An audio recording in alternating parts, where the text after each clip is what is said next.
Chapter 2772. Those who blaspheme the saintess will be sent to the unclean abyss. 2. Preposterous. Where did this shrew come from?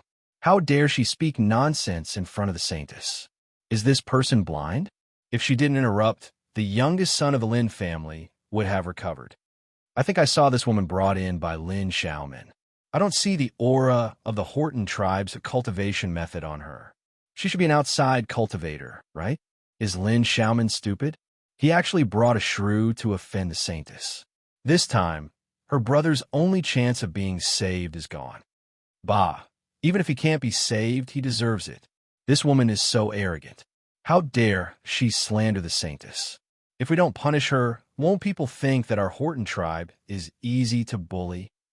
Someone who blasphemes the saintess like this should be sent to the unclean abyss. Right, send her to the unclean abyss. As the shouts of the surrounding people grew louder and louder, the deacons and guards of Clean Lu Pavilion also surrounded Mu Yin with unkind expressions. Yishuang's face was as cold as ice. She stared at Mu Yin coldly. I, Yishuang, have treated countless patients. Just the meridian atrophy alone, I've cured dozens. How dare you question my medical skills today? Fine. Tell me, how should I cripple this brat? If you can't give me a good reason, don't blame me for being merciless. A middle-aged man in the line of Saintess Yu, who was playing the dulcimer, suddenly walked up and said loudly, "A few years ago, I also suffered from meridian atrophy. It was Saintess Yishuang who cured me. You lowly outsider woman, how dare you slander the saintess of Clean Lu Pavilion in the Clear Night Hall? What are your intentions?" Mu Yin looked at the middle-aged man and sneered. Do you really think that your illness has been cured? That's right, your meridians are no longer atrophied, but the spiritual qi in your body is starting to go out of control. It often attacks the feng qi, bai wei, and shunke acupuncture points, making you unable to eat or sleep in peace. Isn't this the reason why you came to find the saintess of Clean Lu Pavilion today? The middle-aged man was stunned and almost blurted out, "You, how do you know?" Mayan says indifferently, "I also know that this isn't the first time you've fallen ill. A year ago, when your illness flared up, the spiritual qi only attacked the lesser yin and lesser yang meridians in your feet, making it difficult for you to walk. But this time, your life is in danger. However, you don't have to worry too much. This pain won't last for long." She chuckled softly, "Because when your illness acts up for the third time, you will die immediately and be completely free." When the middle-aged man heard this, his body trembled uncontrollably. His Adam's apple bobbed up and down. He wanted to roar at this girl for spouting nonsense and refute her loudly, but all his words were stuck in his throat, and he couldn't make a single sound, because he knew that this woman was right. Every symptom she mentioned was extremely accurate. It was as if she had seen his illness with her own eyes. Unknowingly, his mind had been completely gripped by the last sentence. When the third relapse occurs, he will die immediately. Even his reverence for Mu Leg had been thrown to the back of his head. Why did you? Then what should I do? What should I do? Mu Yan's gaze turned towards Yishuang, and she said in a low voice, "On the surface, Lin Xiaozong's illness seems to be the atrophy of his meridians.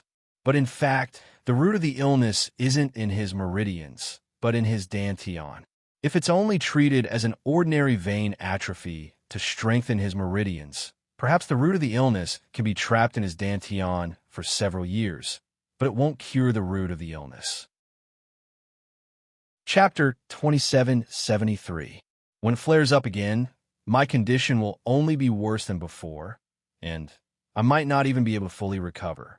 If you don't believe me, you can ask all the patients with meridian atrophy that Mu Leg has treated. Is it true that other diseases will break out within a year or two, or even 3 to 5 years? The girl's voice was clear and sweet, like the sounds of nature, but no one in the spell formation was in the mood to listen.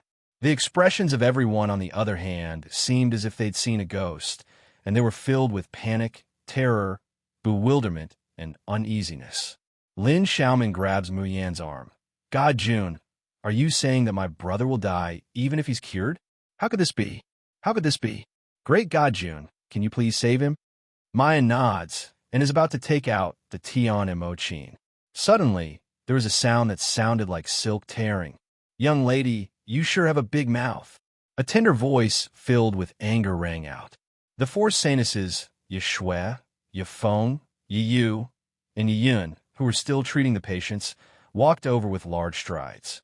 The one in the lead was Yi Yun, who had the most ordinary appearance but an elegant and noble temperament.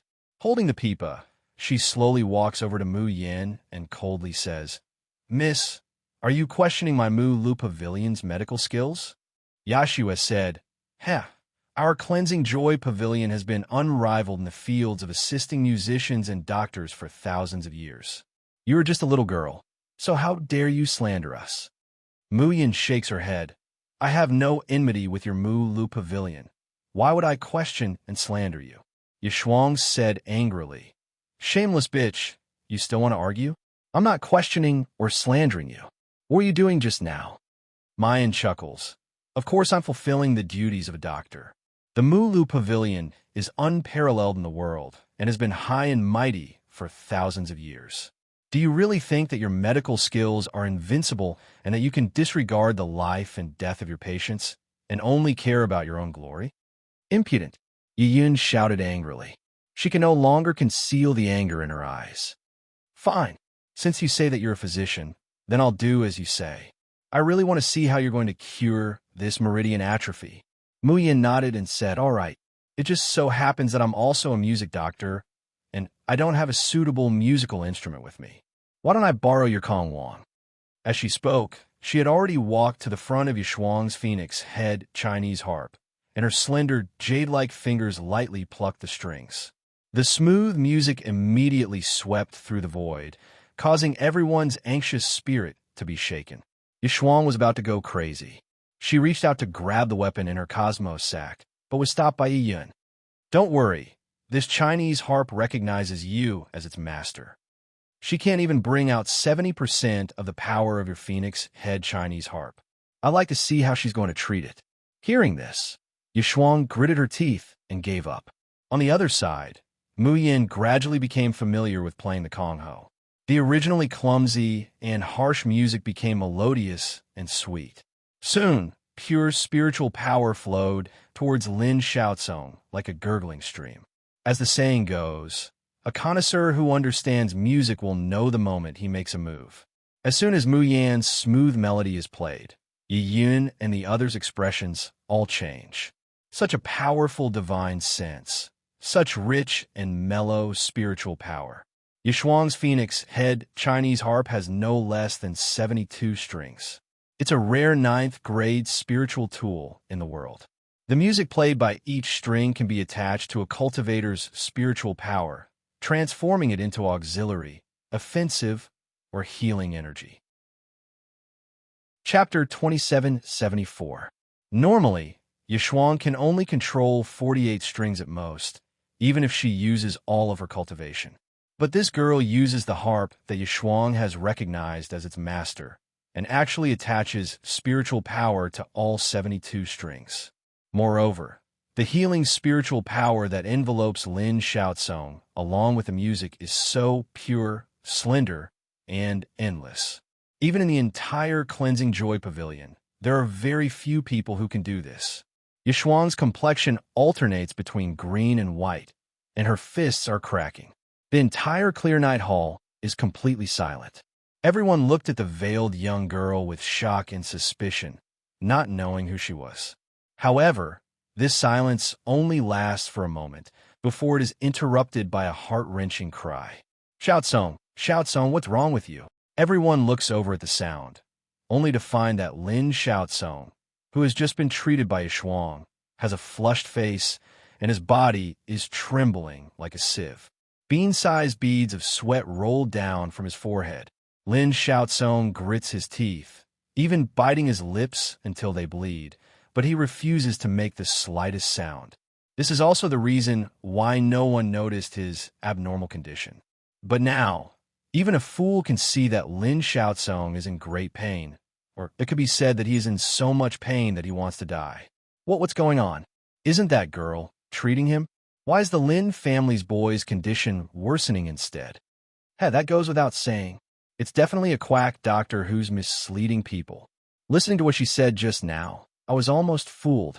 Now it seems that not only can this person not be treated, he's going to die because of her.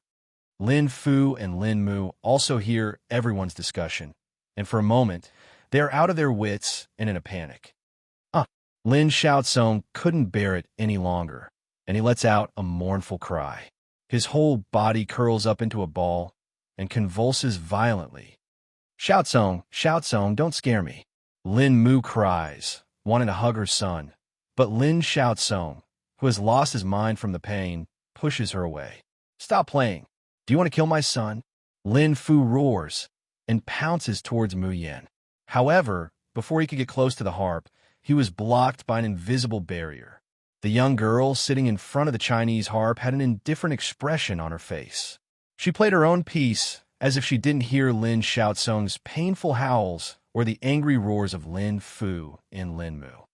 Sage Nun, please save my son. Mother Lin had no other choice. She could only pounce in front of Yishuang and kowtow. Please, Holy Nun, please save my son. Please, please. Yishuang sneered as arrogance and disdain reappeared on her face. What do you think the cleansing Lu Pavilion saintess, am? Just now, when I wanted to save your son, you didn't believe me, but chose to believe a woman of unknown origin. Now you want me to save your son? She glanced at Lin Xiaomin, and a hint of malice flashed across her eyes. This woman is trying to defame the Mu Lu Pavilion's reputation and disturb the peace of the tribe. She must be a spy sent by the other 3 continents to the northern land. Your daughter has already committed a heinous crime by bringing such a sinister person into the Horton tribe. She has no right to receive the protection of the immortal Mu goddess. Mother Lin cried her heart out. She could only kowtow again and beg. Yishuang continued, It's not impossible for my Mu Lu Pavilion to save your son, but at least your daughter has to atone for her crimes, right? Lin Mu suddenly raised her head, and a hint of hope appeared in her eyes. How? How can I atone for my crimes? Holy Nun, please tell me. Chapter 2775. Mother Lin raised her head, a glimmer of hope in her eyes. How do you want me to atone for my sins? Saintess, please tell me. She pulled Lin Xiaomin over and made her kneel down. Saintess, we will do our best to fulfill your orders. Yishuang handed a dark purple dagger to Lin Xiaomin. Under her dazed gaze, he said in an extremely low voice, This dagger comes from the same source as the refining material of my phoenix head harp. You only need to take this dagger and pretend to get close to that woman. And then Lin Xiaomin's eyes widened in horror, and she shrank back. No, I won't hurt God Jun. I won't hurt God Jun. Yishuang was annoyed to see her acting as if she was avoiding a snake or scorpion. She kicked her away and sneered. This is the last chance I'm giving you. Since you're unwilling, then you can watch your brother die with your own eyes. Mother Lin grabbed Lin Xiaomin's clothes and wailed. Min quickly agreed to the saintess. Xiaozong is your only brother. Lin Xiaomin shook her head desperately and cried. No, absolutely not. I would have died if it wasn't for God Jun. How can I harm him? Mother, you want me to harm God Jun? Why don't you just kill me now? While the Lin family was in a gloomy mood, the cultivators watching from the side were all gloating and pointing at them. A clever deacon even turned on the soundproofing effect of the array so that the cultivators waiting outside could hear what was happening inside. Do you see that? This is the consequence of offending Mu Lu Pavilion. The Lin family found the jade mussel flower and was treated by the saintess. That was equivalent to dogshit luck. Unfortunately, they don't know what's good for them. The Lin family is finished.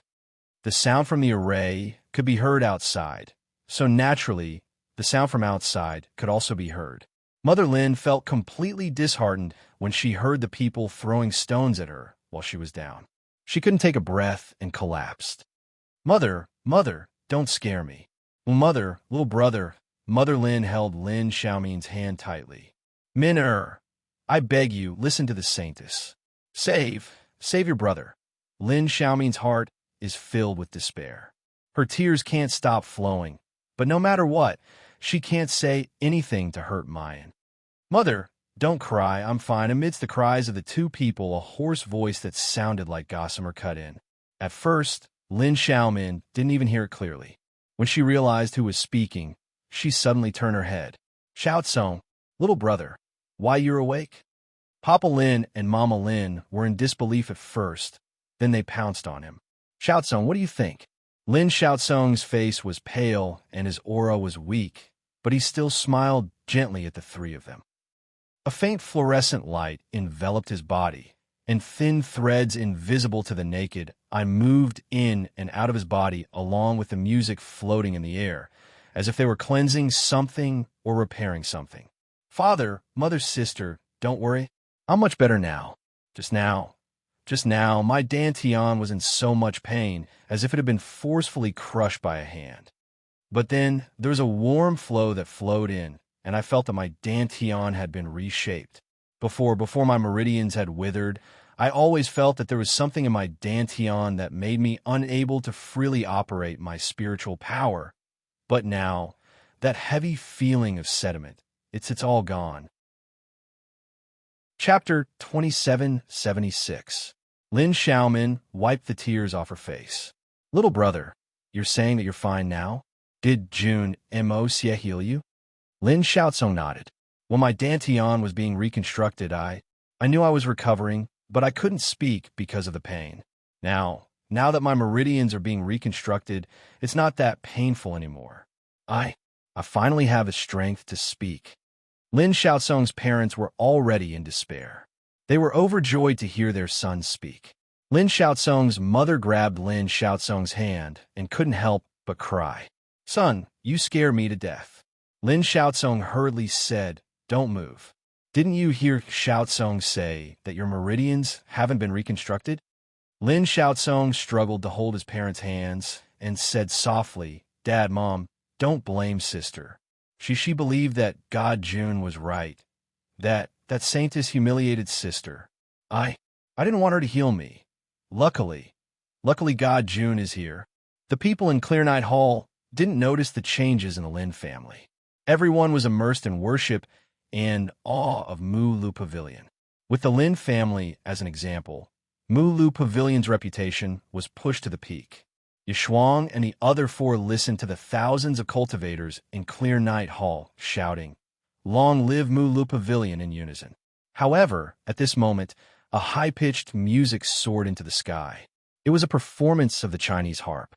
The sound of the Chinese harp was usually gentle and elegant, but not loud. But this music drowned out everyone's voices. Everyone's eyes were unconsciously drawn to it.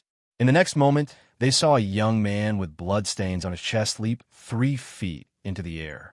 It was unknown when a 3-foot-long sword had appeared in his hand, but it danced in the air like a flower with the sword. The young man's swordsmanship wasn't outstanding, but the spiritual energy radiating from his sword was indescribably pure and unrestrained. It was as if the sword had become a part of his body. Isn't that the kid from the Lin family? Didn't he die from the treatment? Did I sense wrongly? Why do I feel that his sword intent and spiritual energy are both stronger than before he got sick? Lin Xiaotsong somersaulted in the air and landed in front of Mu Yan. He knelt down on one knee and said loudly, Thank you, great God June, for saving my life. Mu Yan's fingertips gently pluck the strings of the Chinese harp, and she says with a slight smile, It's also because of your perseverance that you can endure the pain of the dantian remodeling. Her control of the Chinese harp is far less smooth than that of the Tian Mo Qin. A 9th-grade spirit artifact was far inferior to an ancient divine artifact. So when she was saving Lin Xiaotsong, she went through a lot of trouble and almost failed at the last moment. Fortunately, although Lin Xiaotsong was young, his mind was extremely persevering. He actually relied on his willpower to endure the torment of his dantian's shattering and mending. It was no wonder that at such a young age, he was able to reach the peak of the Jidan realm.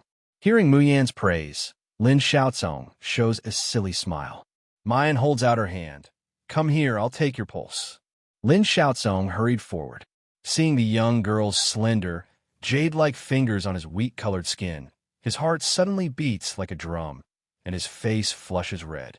Muyin didn't notice the young man's thoughts at all.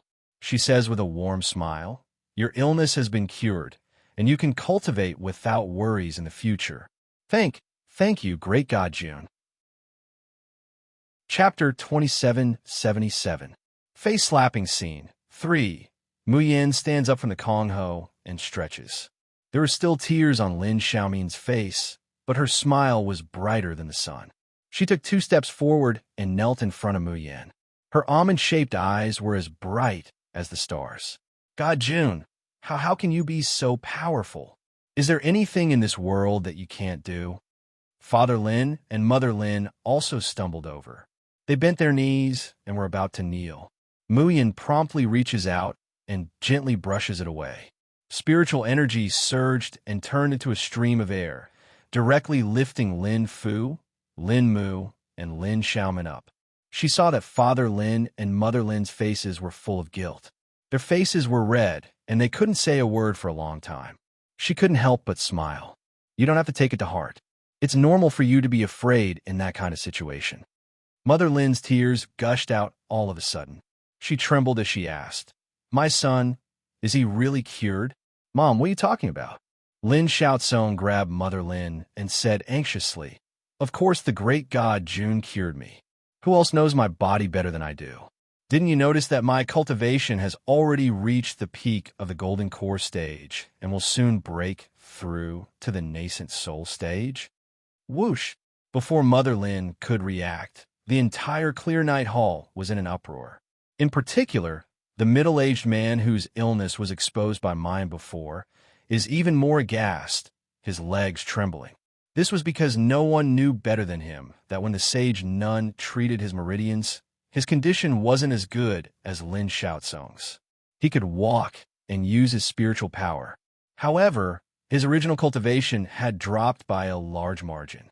At that time, he felt that he was already very lucky to be able to keep his life, so he thanked cleansing Lu Pavilion profusely. But now, looking at Lin Xiaotsong's carefree manner, his heart was filled with mixed feelings and an indescribable fear. Could it be that it was really as the young lady had said, that he wasn't suffering from meridian atrophy, and that the next time it acted up, it would be the day of his death? The middle-aged man unconsciously staggers towards Muyin. Young lady, what you just said is true." Muyin is surprised.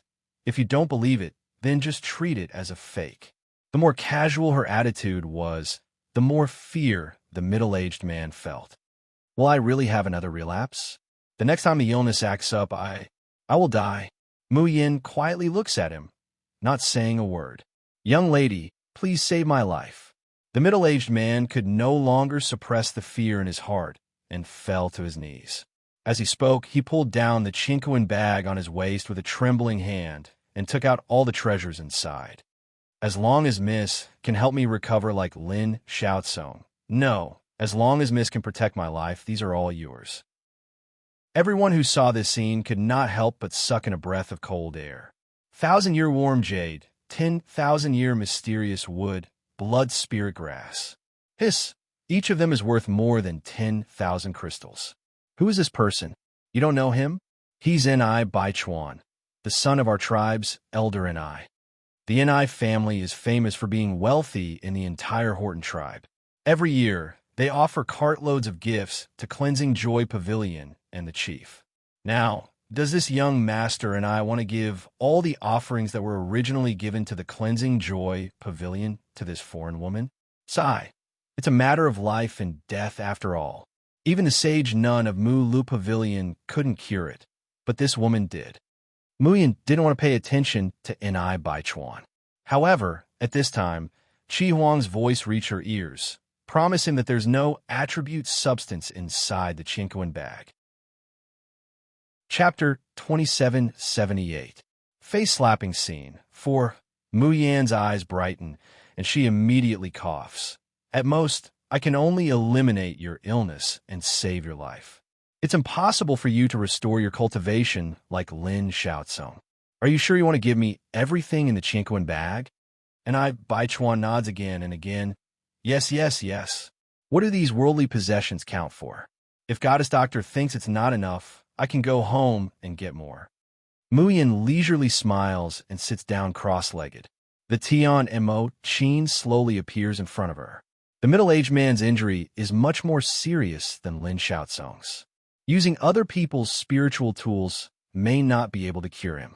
But Ni Baichuan is accustomed to the gorgeous and exquisite musical instruments of the Horton tribe. He is somewhat disdainful of the black Tian Mo Chin, which doesn't even have any decorative patterns or spiritual aura surging around it. Goddess Doctor, don't you have a suitable musical instrument? Wouldn't the effect of the treatment be greatly reduced? How about I give you a guqin?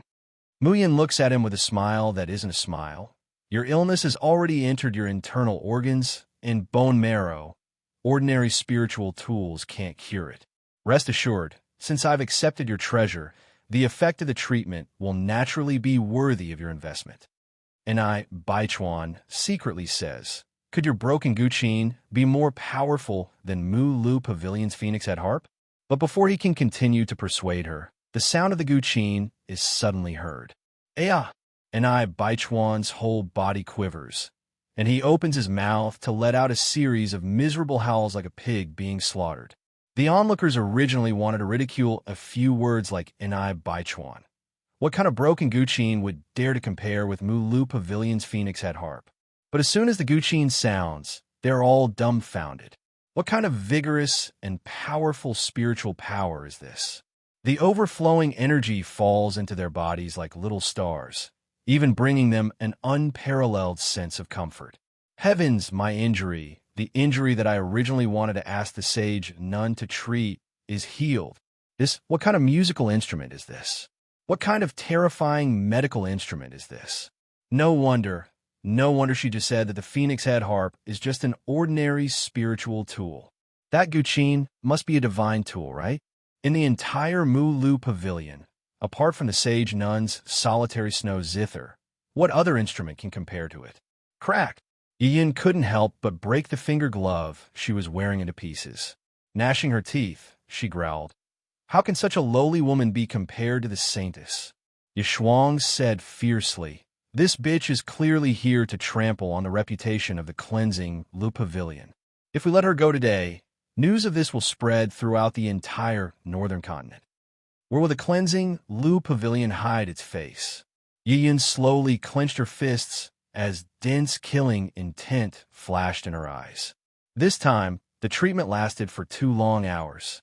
However, not a single person in the Clear Night Hall left in advance. Finally, the zither music came to an end, and Ni Baichuan's humming became softer.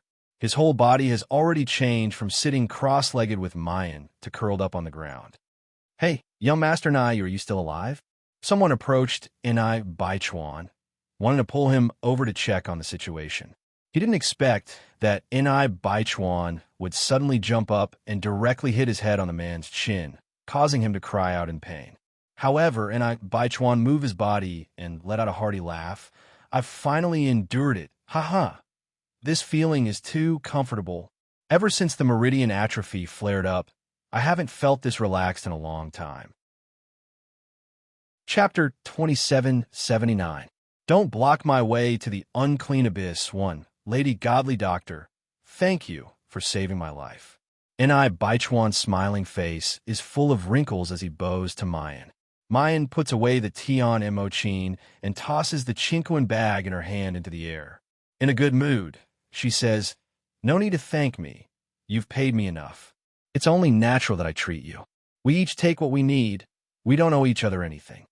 As soon as she finished speaking, everyone in Clear Night Hall rushed over with a whoosh. Lady Godly Doctor, I also have a treasure here. Please take a look at me. Lady Godly Doctor, look at me. I have a 10th grade good fortune pill here. I'm willing to give it as a reward. I only ask you to save me.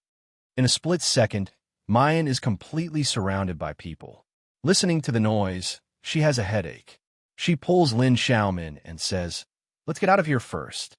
She still hasn't found her fellow apprentices, so she doesn't have the patience to treat everyone here one by one.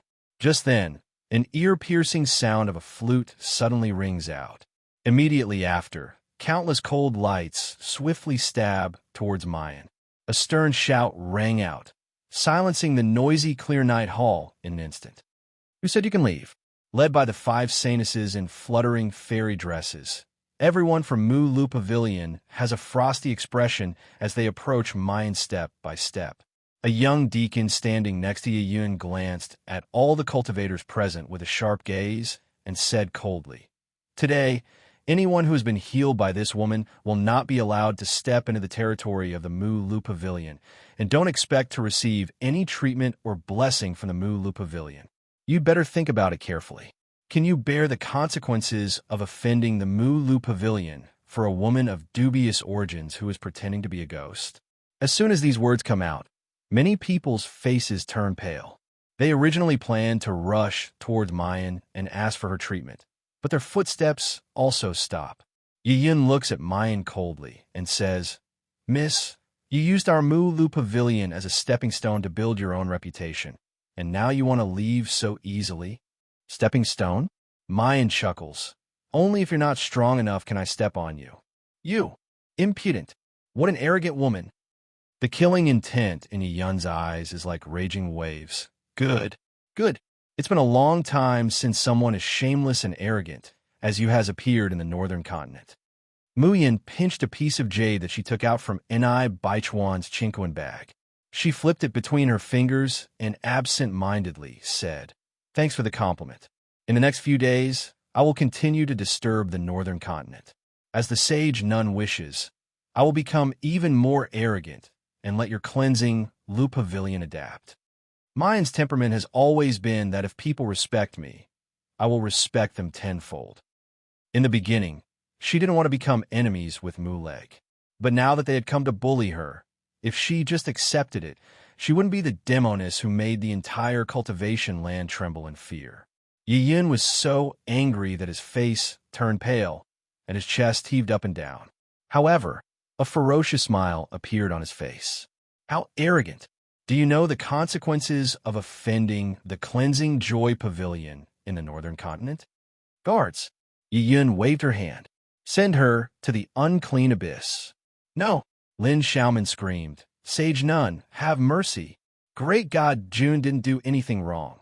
How can you send her to the unclean abyss? That's a land of death. There's no return."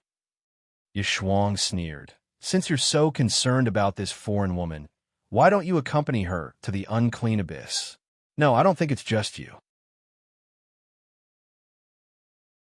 Chapter 2780. Don't block my way to the unclean abyss, too. Asking for votes. Yishuang's venomous gaze swept over Lin Fu, Lin Mu, and Lin Xiaozong, and she said faintly, "I now suspect that all of you in the Lin family are blasphemers and should be sent to the unclean abyss." Lin Xiaomin felt a loud bang in his head, and all the blood in his body seemed to rush to his head. Father Lin and Mother Lin were so frightened that they fell to their knees and wailed loudly. "Sage Nun, please spare me. Sage Nun, we sincerely believe in the fairy Mu goddess. We are not blasphemers. Please forgive our family." Lin Xiaomin and Lin Xiaozong still wanted to speak, but Lin Fu and Lin Mu firmly held them back. Hot tears fell on their hands, making the siblings unable to say a word. Yun closed her eyes, her hands made a complicated gesture, and she muttered something. Soon, a portal of light appeared in the clear night hall. Everyone in the hall was scared out of their wits when they saw the portal of light, and they retreated one by one. It was even to the extent that some cowardly people had already knelt on the ground with a thump, and they shivered while remaining silent like cicadas in the winter. 2 deacons of the leaving body stage came forward, their eyes flashing, and they blocked Mayan's way. "The door to the unclean abyss has been opened for you. Young lady, please." Mayan raised her hand, and the 7 absolute sword appeared in her hand. There was no fear in the girl's moving voice, only arrogance and disdain. "I'm sorry, there is no one in this world that could force me." Clap, clap, clap. Suddenly, a rhythmic voice came from the outside of the hall. Mayan froze, stopped talking, and looked up. She saw a red paper crane flying quickly towards her. This was a message from the Listening Sound Pavilion. Mayan's heart warmed up, and she quickly reached out to grab the paper crane and opened it. The person you are looking for has been sent to the unclean abyss as a blasphemer. Clap. Mayan crumpled the paper crane into a ball, and the corners of her mouth hooked up into a cold arc. Excuse me. The 7 absolute sword patted the deacon's face. Don't block my way. The deacon didn't care about this little girl at all. Who knew? Before he could clearly see how Mu Yin moved, he felt a bone-chilling cold slap his face a few times in a humiliating manner. The deacon's eyes widened as he tried to draw his sword. However, his body seemed to be firmly restrained by an invisible pressure, and he couldn't even move his hands. A look of shock finally appeared on his face. Who exactly are you? What do you want? Mayan sneered. With another slap, she pushed the deacon 3 to 5 steps away, revealing the teleportation array that led to the unclean abyss. She slowly walked towards the teleportation array until her figure gradually disappeared into the light gate. An indifferent and lazy voice came from the clear night hall. Of course, I'm going to the unclean abyss. Great God, June! Lin Xiaoman cried out. She no longer cared about her parents and rushed towards the transmission array. However, just as she approached, the teleportation light door had already slowly disappeared. Only Lin Xiaoman was left sitting on the spot with a pale face. She could no longer hold back her tears. Yin flicked her sleeve. You overestimate yourself. Is that woman crazy? Does she know what kind of place the unclean abyss is? She thinks she's very powerful, so she's so arrogant, right? But she doesn't know that the unclean abyss isn't a place where strong people can survive. She wants to court death, so isn't that just right? It also saves us a lot of trouble.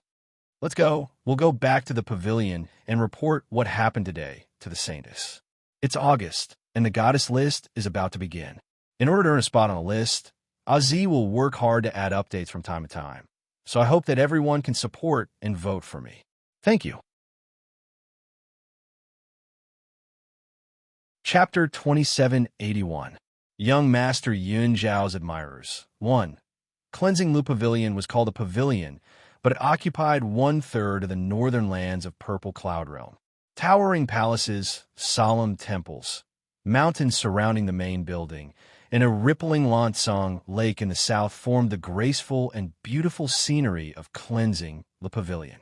And in the center of Cleansing Lu Pavilion, there was a tower that reached into the clouds. The tower enshrined the gods of Cleansing Lu Pavilion and the Horton tribe for generations. So this tower was also called God Praying Tower. Within thousands of meters of the God Praying Tower, there were only flags embroidered with the emblem of Cleansing Lu Pavilion fluttering in the wind, and 2 deacons of Cleansing Lu Pavilion stood guard beside the flags. All the flags formed a formation, surrounding and protecting the God Praying Tower, and no one could approach it at will. 1,000 meters east of the God Praying Tower was the center of Cleansing Lu Pavilion. This was the most beautiful building complex in the entire Cleansing Lu Pavilion. Pavilions, terraces, carved beams, and painted pillars. Every detail exuded luxury and exquisiteness. But there was not the slightest bit of vulgarity, only an enviable feeling of floating in the air. This was the supreme Saintess temple of the entire Cleansing Lu Pavilion. The Tinglon Waterside Pavilion, to the west of the Saintess temple, was like spring all year round. Beside the Waterside Pavilion was a 10,000-year-old mysterious willow. When the breeze blew, willow catkins flew and floated around. But these willow catkins not only did not hinder breathing, but when they landed on a cultivator, they would silently integrate into their body, cleansing the impurities in their meridians. Under the Waterside Pavilion, the water from Lansong Lake was sparkling, as clear as a mirror, reflecting every stone and scenery. It was beautiful. At this time, in the Waterside Pavilion, a woman in a purple dress was leaning against the railing, looking down at a picture scroll in her hand, lost in thought.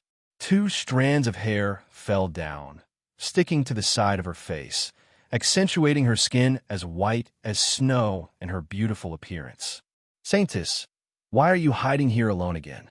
Let's look for you. Hearing the voice, the woman hurriedly closed the picture scroll in her hand and hid it in her sleeve. She forced herself to calm down and said, "What's the matter?" The one who just spoke was a little girl who looked to be in her 20s. She was wearing a pink dress and looked pretty and cute. Hearing this, he looked at the woman's somewhat messy sleeves and giggled. "Saintess, don't hide it. Are you looking at young Master Yun Zhao's painting again?" The current Holy Maiden of Cleansing Joy Pavilion was called by Lan. Ji was the surname of the Pavilion Master and Saintess of Cleansing Joy Pavilion. It could also be called the royal surname of the Horton tribe. The waves were the waves of Alansong Lake. To the people of the Horton tribe, Lansong Lake and the Spirit Praying Tower were the two most mysterious, revered, and grateful sacred places in the tribe. The azure billow lake looked inconspicuous, but contained a powerful spiritual vein. Most of the spirit plants growing on Lake Yelansong were flourishing, and most of the cultivators growing on Lake Yelansong were progressing rapidly in their cultivation. Those who suffered light injuries, as long as they jumped into the Lansong Lake, their injuries would rapidly recover. Therefore, many people of the Horton tribe called Lansong Lake the Mother Lake. Since the establishment of the Cleansing Joy Pavilion, Ban Lan was the first saintess to be crowned with the name Lan. It was probably because she was also the only musician in thousands of years who could play the divine instrument of Cleansing Joy Pavilion, Solitary Snow, and Snow. Hearing the servant girl Dongling's teasing, Ban Lan blushed and glared at her. "You, what nonsense are you talking about?" "Hee." Dongling was not the least bit afraid and said with a smile, "Saintess, ever since you went out to train and were saved by young Master Yin Shao, you've been secretly looking at his painting scrolls ever since he came back. You've even asked us to inquire about him from time to time." Chapter 2782. Yun Zhao's Admirers 2. The fact that you are in love with Mr. Yun Shao. The people of our Saint Lady Temple have long known about it. Hong Lan said angrily, "If you talk nonsense again, I will throw you into the unclean abyss. Tell me why you are looking for me." Dongling shrunk her neck and said with a smile, "Saint Lady Yun and the others want to see you. They said they have something important to report." Hong Lan nodded and walked towards the main hall. Dongling followed behind her and couldn't help but say, "Although Yun Shao is a cultivator from the outside world, he is one of the best in the world in terms of appearance and character. Even the cultivators from the outside world are somewhat arrogant. I wonder if he is willing to marry into Mulu Pavilion." When Bailan heard this, her footsteps paused and her brows furrowed slightly. She remembered the scene in the deep mountain relic where the gentle and elegant, but also indifferent man turned and left. She unconsciously clenched her fists. Honglan's status in Mulu Pavilion was extremely noble. Coupled with her fairy-like appearance, there was no male cultivator who wasn't mesmerized by her. But only that man, the first man she had fallen in love with in her life, had saved her, treated her like air, and left her without hesitation. "Saint Lady, don't be sad." Dongling saw her strange expression and quickly said, "Saint Lady, with your appearance and identity, it is a great blessing for a man in the world to be liked by you. This young Master Yin Shao doesn't know your intentions and doesn't know your identity and background. If he knew, not to mention marrying into Mulu Pavilion, even if you want him to be your servant for the rest of his life, I'm sure he would be happy to do so." Hong Lan burst out laughing, then lowered her eyelids and softly said, "If he is really willing to marry into Mulugu, how can I bear to let him be subservient and follow me everywhere?" The man's figure appeared in front of her, and she seemed to be in a trance for a moment. "Greetings, Saint Lady." Seeing Hong Lan enter the hall, Yi Yun and the others immediately knelt down respectfully. Hong Lan said, "5 ants. No need to be so polite." Dong Ling said, "You have something urgent to report. What is it?" Yi Yun took a step forward and told them what happened in Qingyi Hall today with a frown. "Guqin." Hong Lan's eyes were a bit solemn. "What kind of zither can have such power? Didn't you bring it back?" The 5 of them lowered their heads in shame. Previously, they were so angry with Mayan that they just wanted this woman to be consigned to eternal damnation. In addition, the direct disciples of Cleansing Joy Pavilion usually had a musical instrument. They had been nurtured since they were young and had signed a contract with them. No matter how powerful other people's instruments were, they were of little use to them. But Hong Lan was different. She was the most talented musician in the history of Cleansing Joy Pavilion. Except for the Snow Solitude, she could play all the other musical instruments at will. Later on, Yin thought of this and wanted to snatch Mayan's zither and hand it over to Hong Lan. But the problem was that Mu Yin did not wait for them to catch her at all. She ran into the portal to the unclean abyss. Yin wanted to snatch the zither, but it was too late. Hong Lan shook her head and said with some regret, "You said that the girl is very young, so her medical skills must have something to do with that zither. If we could get that zither, forget it. She has already gone to the unclean abyss. There's no point in saying more." Chapter 2783. The Little Thief, Chi 1-1. Although today's matter has been resolved, it has tarnished the reputation of Cleansing Joy Pavilion. You are still not good enough at music medicine, and that's why a foreign woman managed to take advantage of you. You should work harder in the future. The five of them were ashamed and quickly knelt down again. Yin even wanted to say that she was willing to go to the abyss of uncleansing to retrieve the zither. But the abyss of uncleansing was a place of no return, and the fear in her heart made her words stuck in her throat. Just as she was hesitating, an earth-shattering roar came from outside. Where did this beast come from? How dare he steal from Cleansing Joy Pavilion? Yun and the others who were kneeling on the ground suddenly stood up and exclaimed in unison, "It's Grand Elder Xian Yuan." What happened? Lan leaped onto the roof. Under the scorching sun, a fierce beast shrouded in black energy was confronting Xian Yuan, the Grand Elder of Cleansing Joy Pavilion. Xian Yuan raised his hand, and a bell frame flew out of his sleeve. It gradually expanded until it was the size of a half-story building. There were 3 layers of the bell frame, and each layer had 8 bronze bells. The bells on each layer were much larger than the ones on the previous layer, so they looked like towers. This set of bells was the second divine artifact of Cleansing Joy Pavilion, called the Sky Delusion Bells. Xian Yuan raised his hand, and the 8 bells in the first row made a deafening sound and flew toward the huge beast. Dong! Dong! Dong! All the cultivators near the Saint Lady Temple felt their blood boil when they heard the bell ring, and their chests were so tight that they wanted to vomit. But the beast was not afraid. It raised its huge front claws and slammed them toward the incoming bells. The beast was knocked back dozens of meters, but the 8 small bells flew toward Xian Yuan and attached themselves to the bell frame. Xian Yuan's expression changed, and he spat out a mouthful of blood. What a powerful beast! Xian Yuan's eyes were bloodshot, and he was about to attack the second row of bells. Just then, a purple figure flew from the roof and stood in front of Xian Yuan. "Grand Elder, let me do it." After saying that, a giant harp grew larger and larger in the air, towering in front of Military Billow. The design of this harp was not fancy, but its entire body seemed to be carved out of ice, sparkling and translucent. Under the sunlight, it emitted a sparkling radiance. It was too beautiful to behold. This was the sacred item that only the saintess of Cleansing Joy Pavilion could play, Solitude of Ice and Snow. Seeing the appearance of ice and snow solitude, the pupils of the giant beast on the opposite side shrank, and it turned around to run. "Stop!" Hong Lan shouted.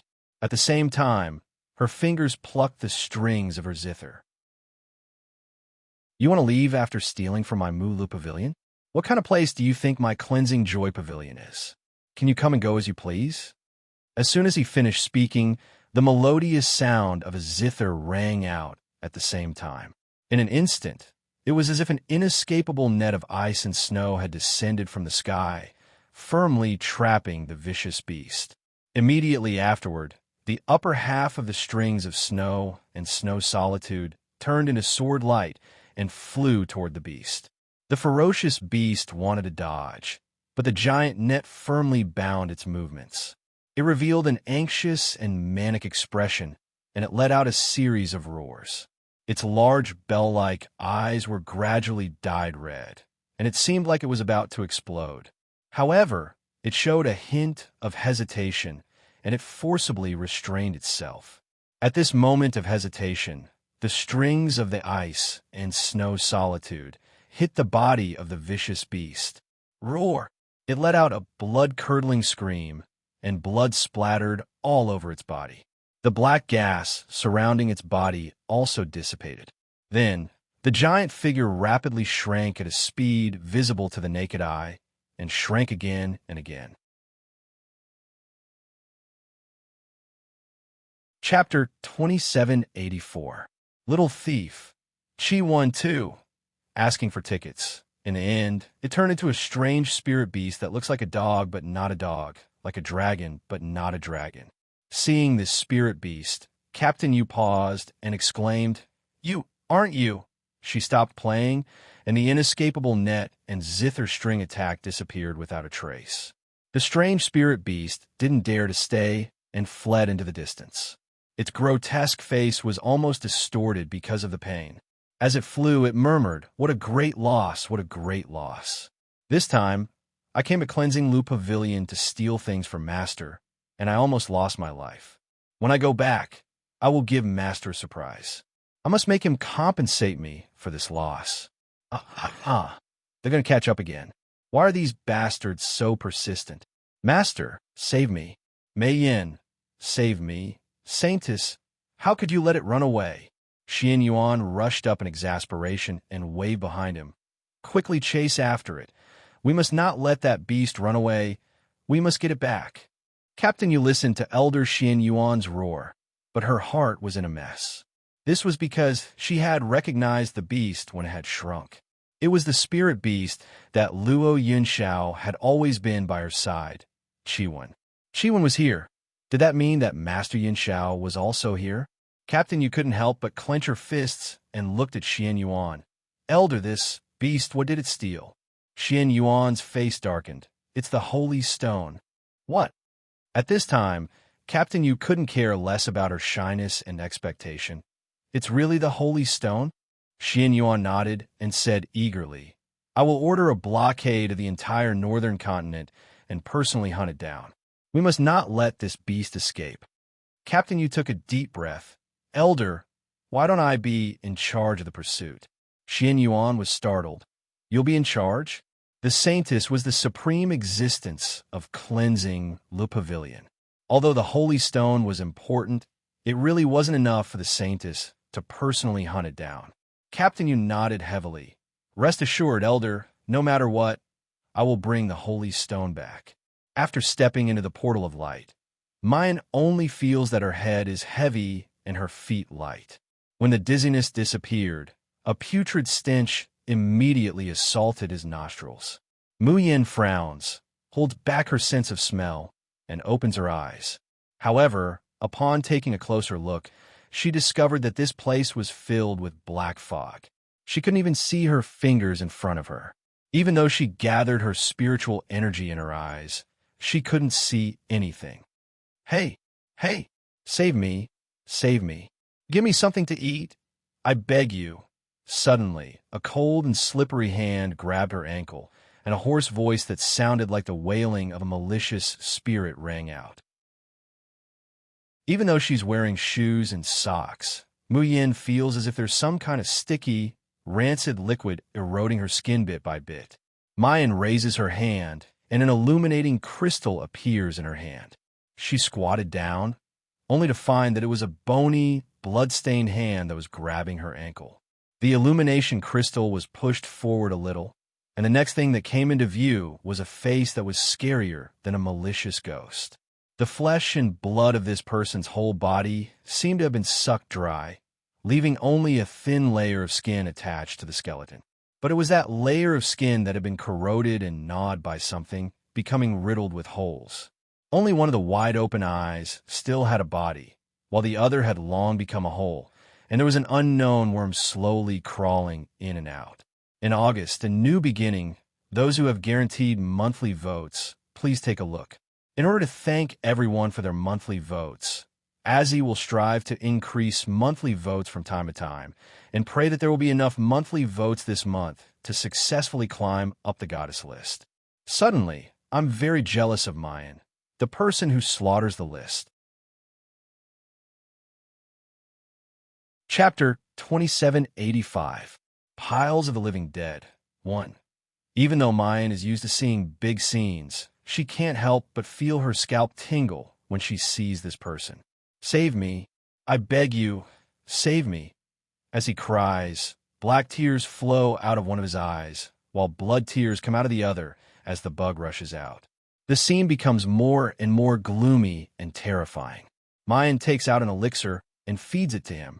She grabs his hand and is about to feel his pulse. Suddenly, she hears a low, hoarse voice from her side. Don't do anything stupid. If you want to save someone, it won't be enough to save this one. The rest of them will swallow you alive. Mayan stares blankly, following the voice. However, there's a thick black fog here, and the illumination crystal can't illuminate very far. She can't see who's speaking at all.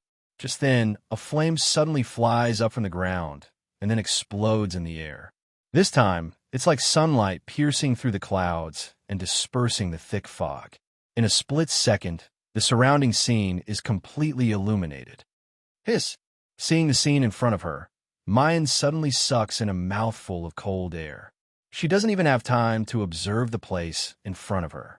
All she can see are densely packed, living corpses, similar to the ones grabbing her ankles. Yes, in Mayan's view, these people who don't look like humans or ghosts can only be called living corpses. They don't even have consciousness anymore. They only know how to instinctively squirm their bodies, making low, strange sounds. But when the flame lights up, the living corpses lying on the ground suddenly jump up, baring their fangs and brandishing their claws, letting out ghostly wails and wolf-like howls.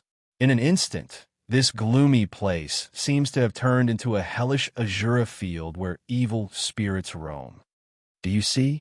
These people have already lost their minds and only have a trace of survival instinct left. If you take out the elixir and let them feel the pure spiritual power, they will recklessly snatch it. If you use spiritual power to treat people, they will smell the spiritual power on your body, and they will rush over to bite off pieces of your flesh. The flame in the sky slowly dissipates, and the surroundings return to darkness. It was a thin, middle-aged man with sunken eyes, messy hair, and a face full of stubble. It was obvious that he did not have a good time here, but compared to those living corpses, he still retained a bit of consciousness.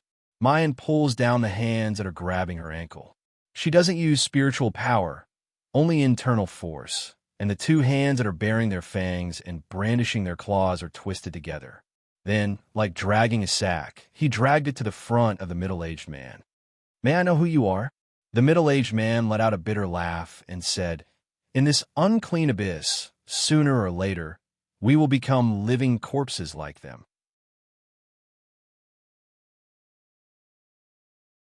What's the point of not reporting our names?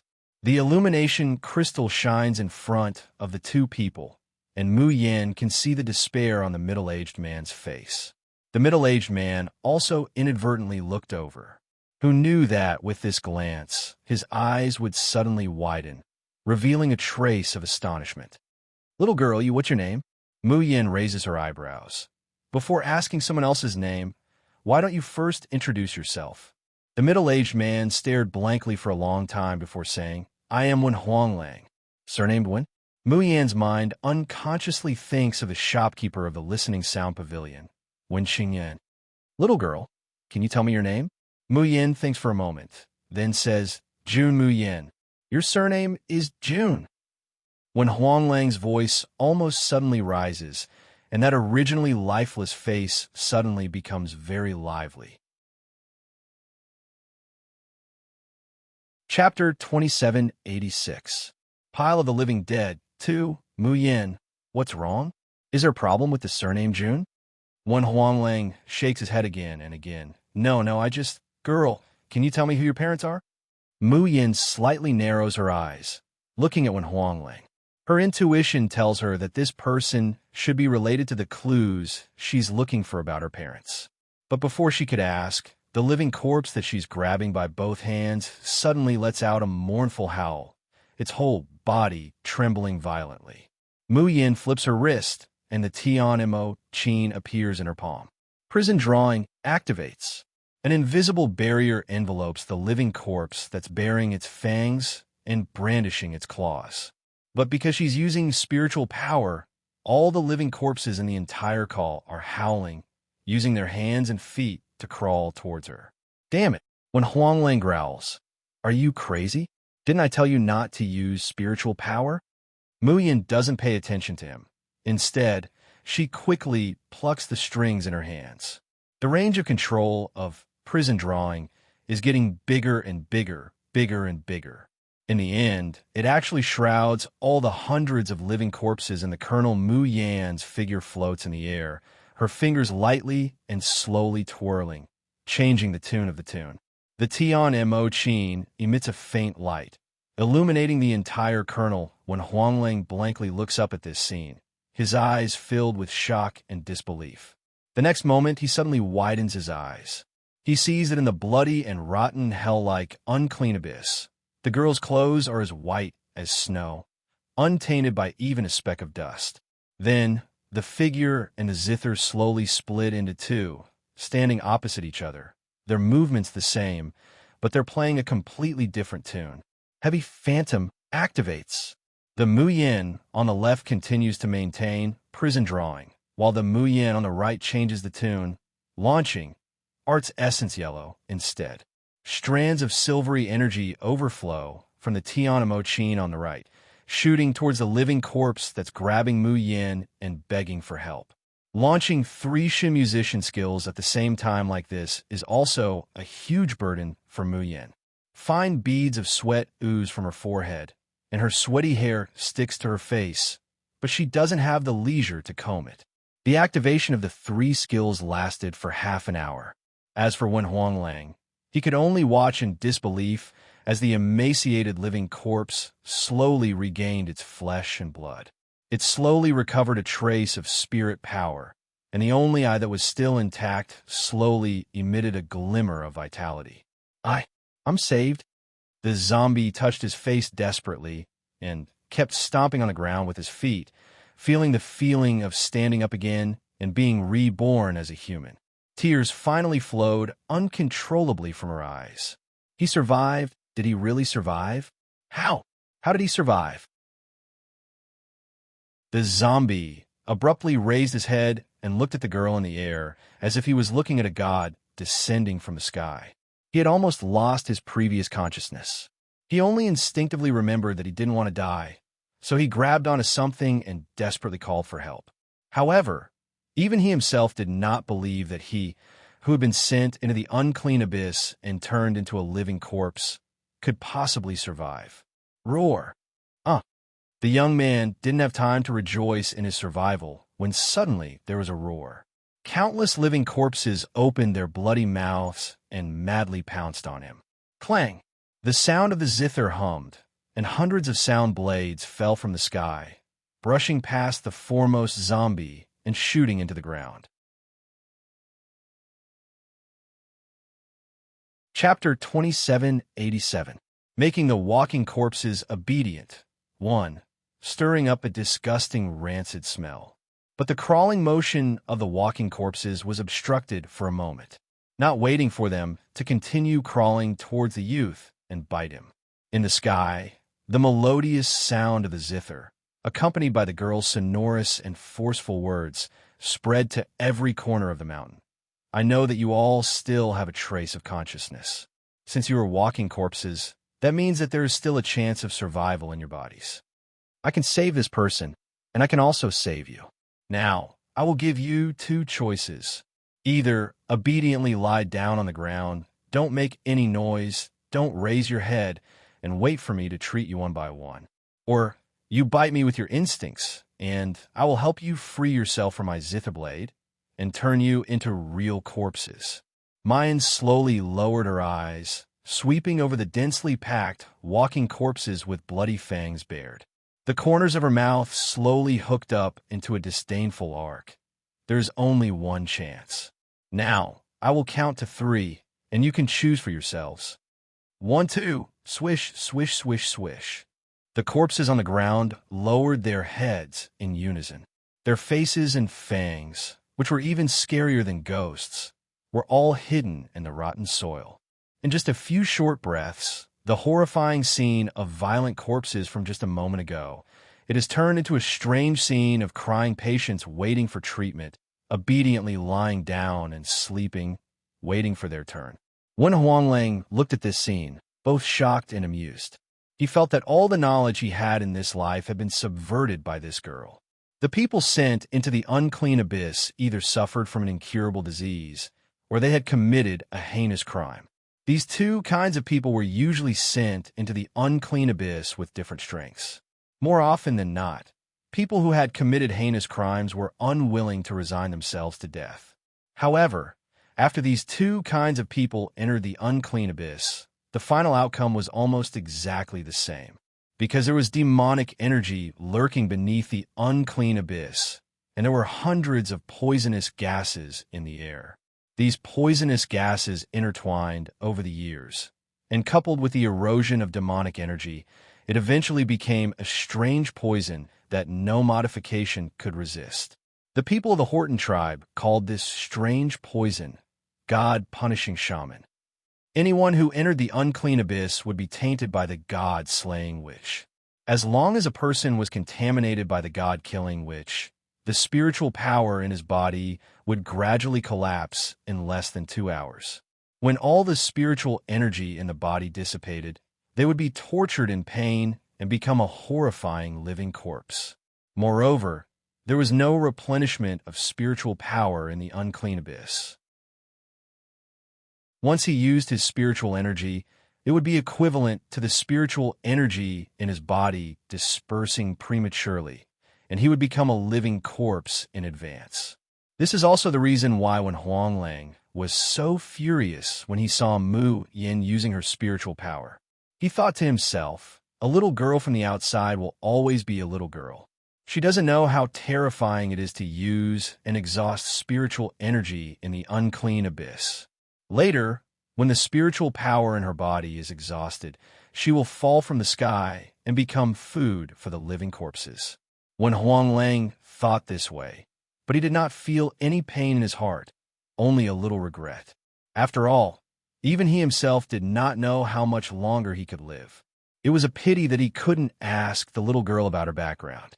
After all, that girl's appearance was so. However, a quarter of an hour passed. Mu Yin was playing the Tian Mo Qin, overflowing with vigorous energy that even one Huanglang could feel. An hour passed, and Mu Yin was still playing the Tian Mo Qin. Chapter 2788. Making the zombie obedient, too, asking for votes. The most unbelievable thing for Wen Huanglang was that the zombie was brought back to life. Before Wen Huanglang was thrown into the unclean abyss, he had lived in the northern continent of Ziyunjie for many years. How could he not know that a zombie hit by the God-slaying shaman could still be restored to a normal person? Then, just when Wen Huanglang thought that he had received enough shock, the little girl began to order all the zombies in the kernel. Those were zombies that had already lost their minds and only had the desire to survive and instincts left. How could they be obedient? As a result, the result was, of course, that he was ruthlessly slapped in the face again.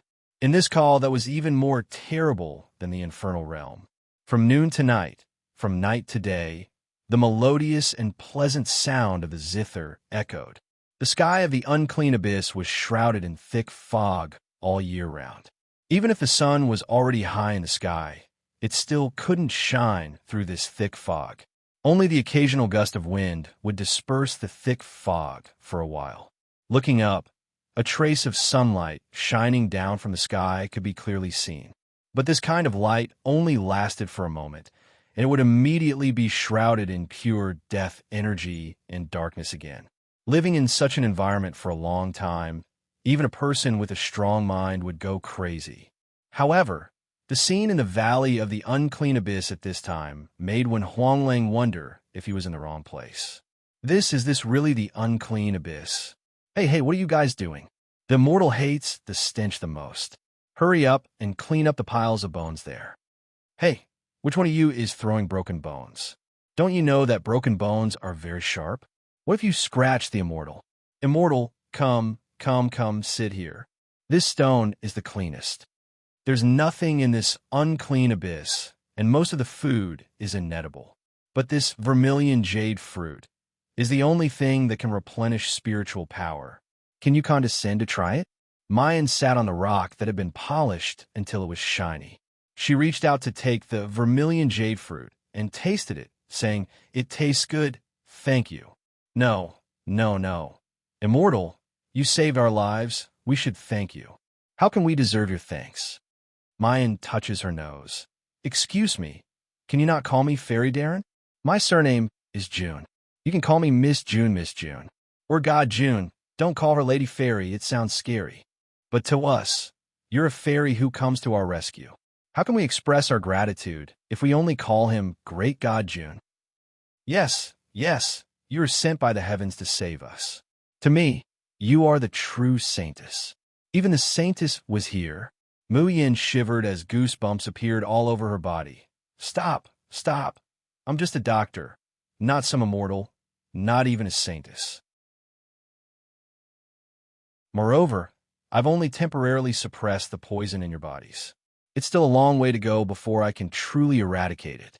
Really, in Yinwu continent, those people might as well call her Enchantress of medicine. At the very least, he had admitted that she was a physician. What the hell were fairies and saintesses? If you really want to thank me, then answer a few questions of mine. Everyone nodded. Please ask, Great Immortal, how big is the unclean abyss? Are all the people who were sent here? The one who answered Mayan was the first youth she saved. His name is Bing, and he's now blind in one eye. But it can be seen that he used to be a healthy and sunny youth. Shouting for tickets, monthly tickets, guaranteed monthly tickets, sob. I feel like I can't live without tickets. Chapter 2789. My mother's surname is Ning. 1. Bing. Replying to Great Immortal, it's not. This is only a corner of the unclean abyss. The unclean abyss is very big, and there are many blasphemers who have been thrown in. But in fact, most of them are already skeletons. Only a few with profound cultivation, or those who have just been thrown in, might still be alive. Muyen frowns. She knows the strength of her fellow apprentices. They have just been sent in not long ago, so their lives won't be in danger for the time being. Mu Yin is about to ask how she can find other people who have been sent into the unclean abyss.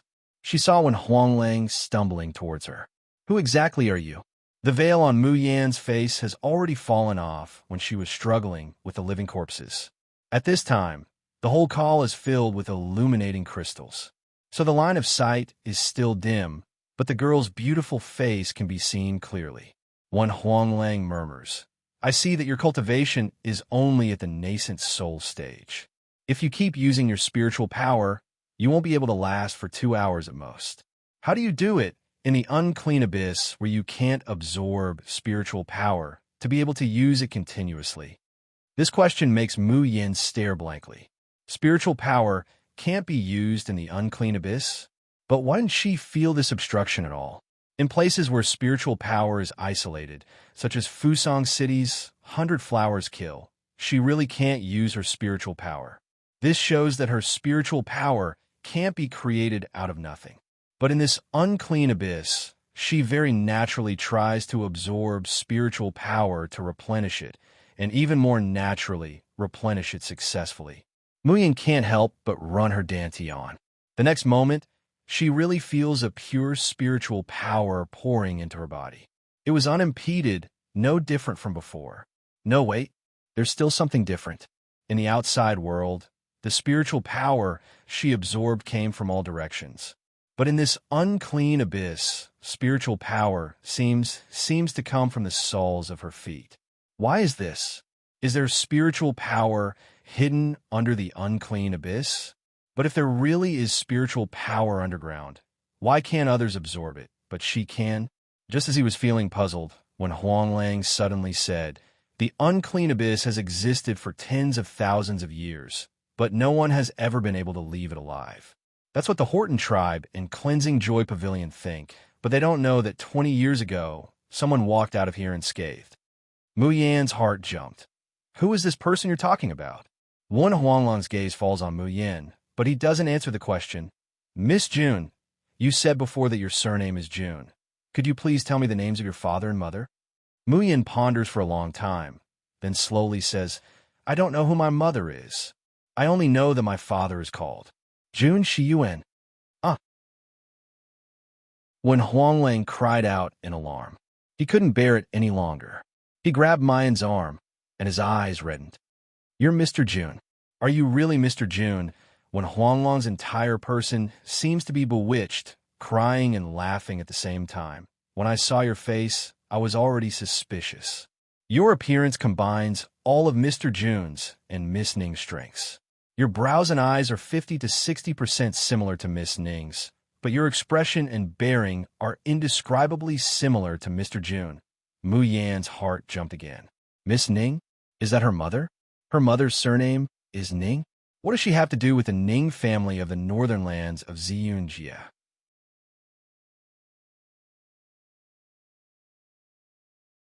Chapter 2790. My mother's surname is Ning, too.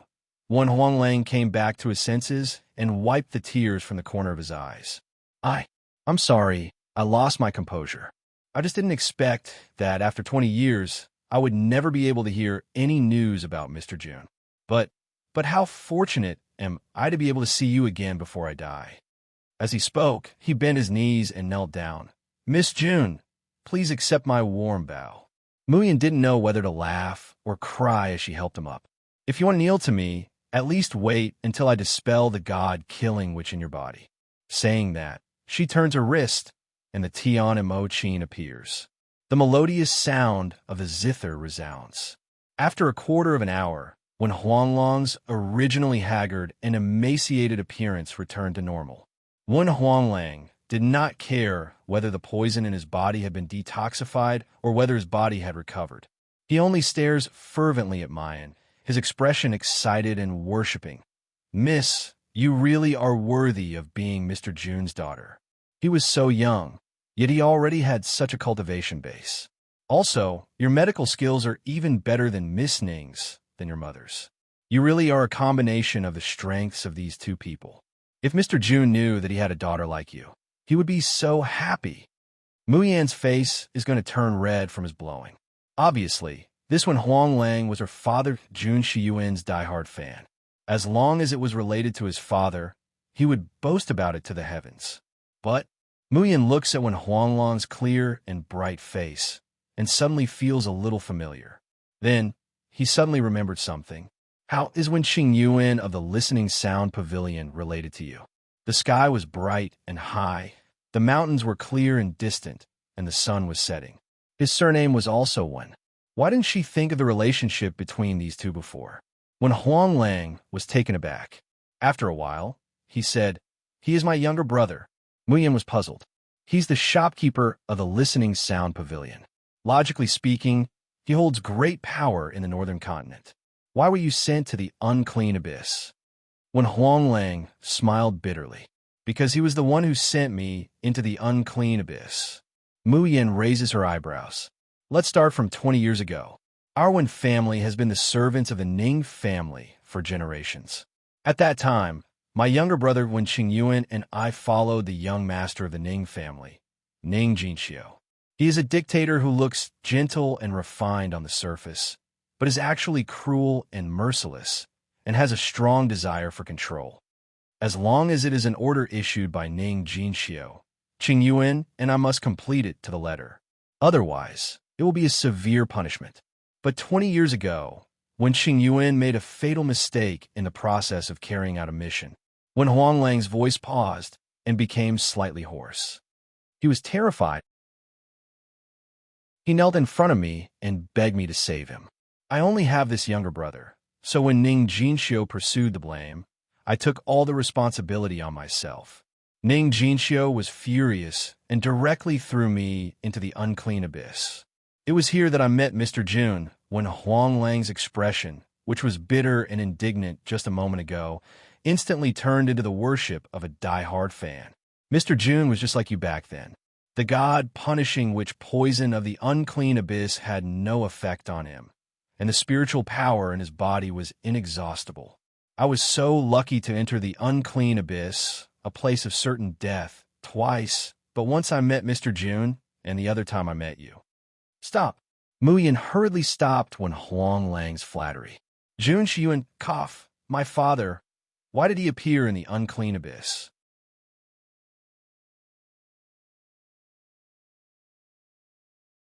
Chapter 2791. My mother's surname is Ning. 3. Hearing this, when Huang Lang's face seemed to twitch. After a long while, he coughed lightly and said, Mr. June said that he met a girl he likes, and it's especially hard to pursue her. He chased her all the way until he reached the boundary of the northern continent. However, he was blocked outside, so he found another way to sneak in from the uncleanest abyss. The corner of Mu Yan's mouth twitches. One Huang Lang probably felt that this paragraph was damaging to his idol's image, so he hurriedly skipped over it.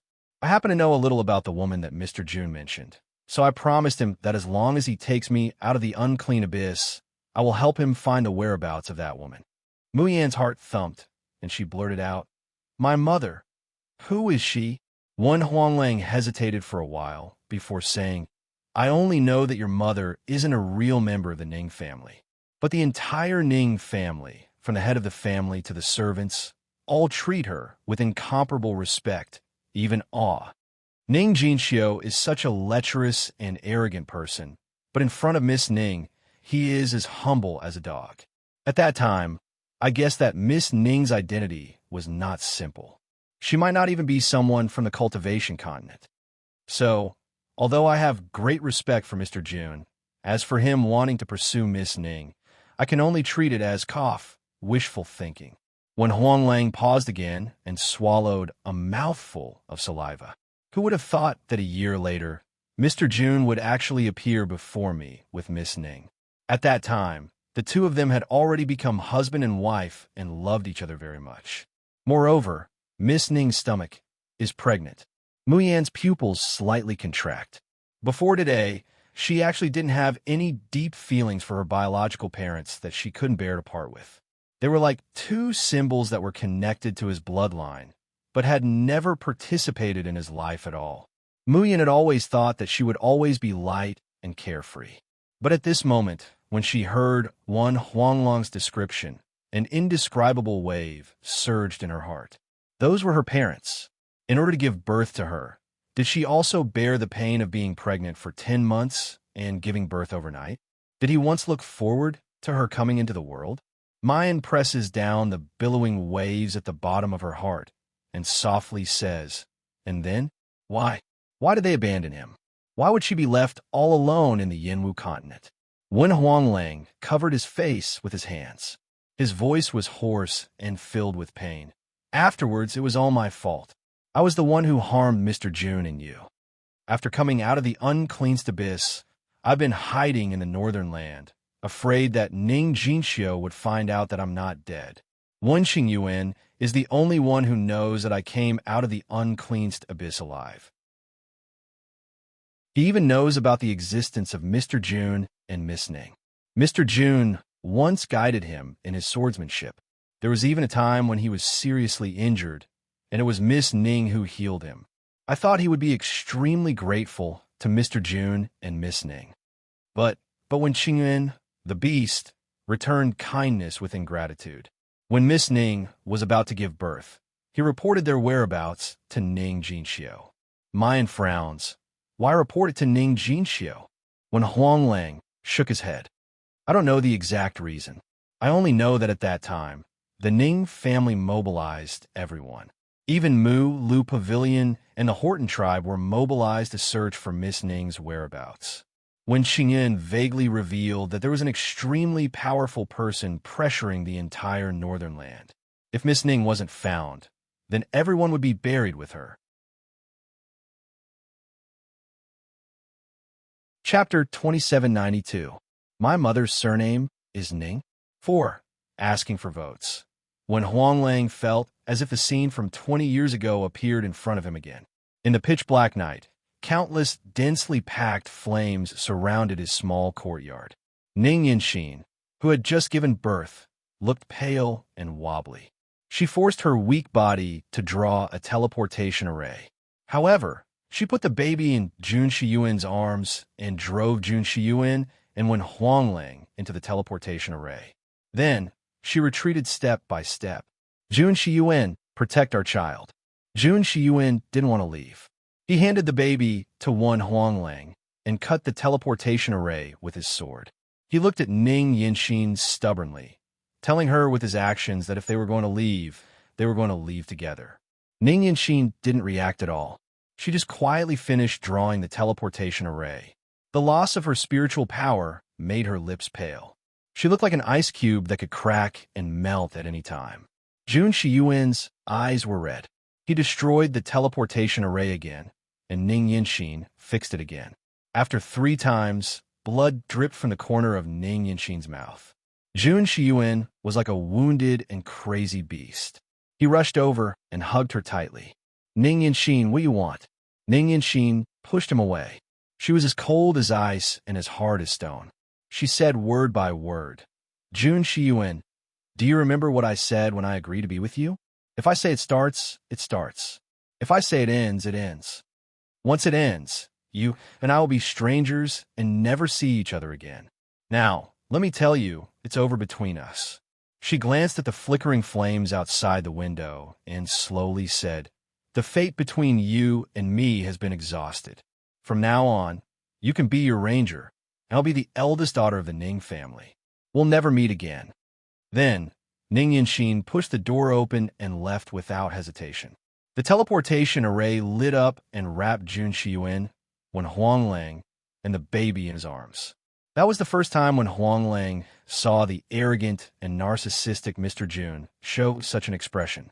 Ferocious, tyrannical, crazy, yet he was covered in tears like a ferocious beast that had lost everything. His sorrow and despair caused others to feel heartache as well. However, after Wen Huanglang and Jun Shiyuan were teleported to an unfamiliar valley, they did not escape from danger. The people of the Ning family quickly caught up. Wen Huanglang didn't even have time to see who the leader was before he was hit by a sword chi and fell off the cliff. The person who saved me was a villager from Yuanwu village. After I recovered from my injuries, I tried to find out more about Mr. Jun. However, it was as if he and Miss Ning had vanished from the face of the earth. Furthermore, whether it was the Ning family, Mulu Pavilion, or the Horton tribe, no one knew of their existence. In other words, no one dares to mention their existence. When Huanglang looks up at Mayan, he saw that she was in a daze, as if she was in a daze. She hurriedly said, Miss Jun, I'm too useless. I can't help Mr. Jun. I can't even find out the truth. However, I have personally witnessed Mr. Jun and Miss Ning's interaction. 10 months of pregnancy.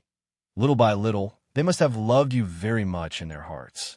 Miss Ning is such a proud and indifferent person, yet she would caress her bulging belly and reveal a gentle smile.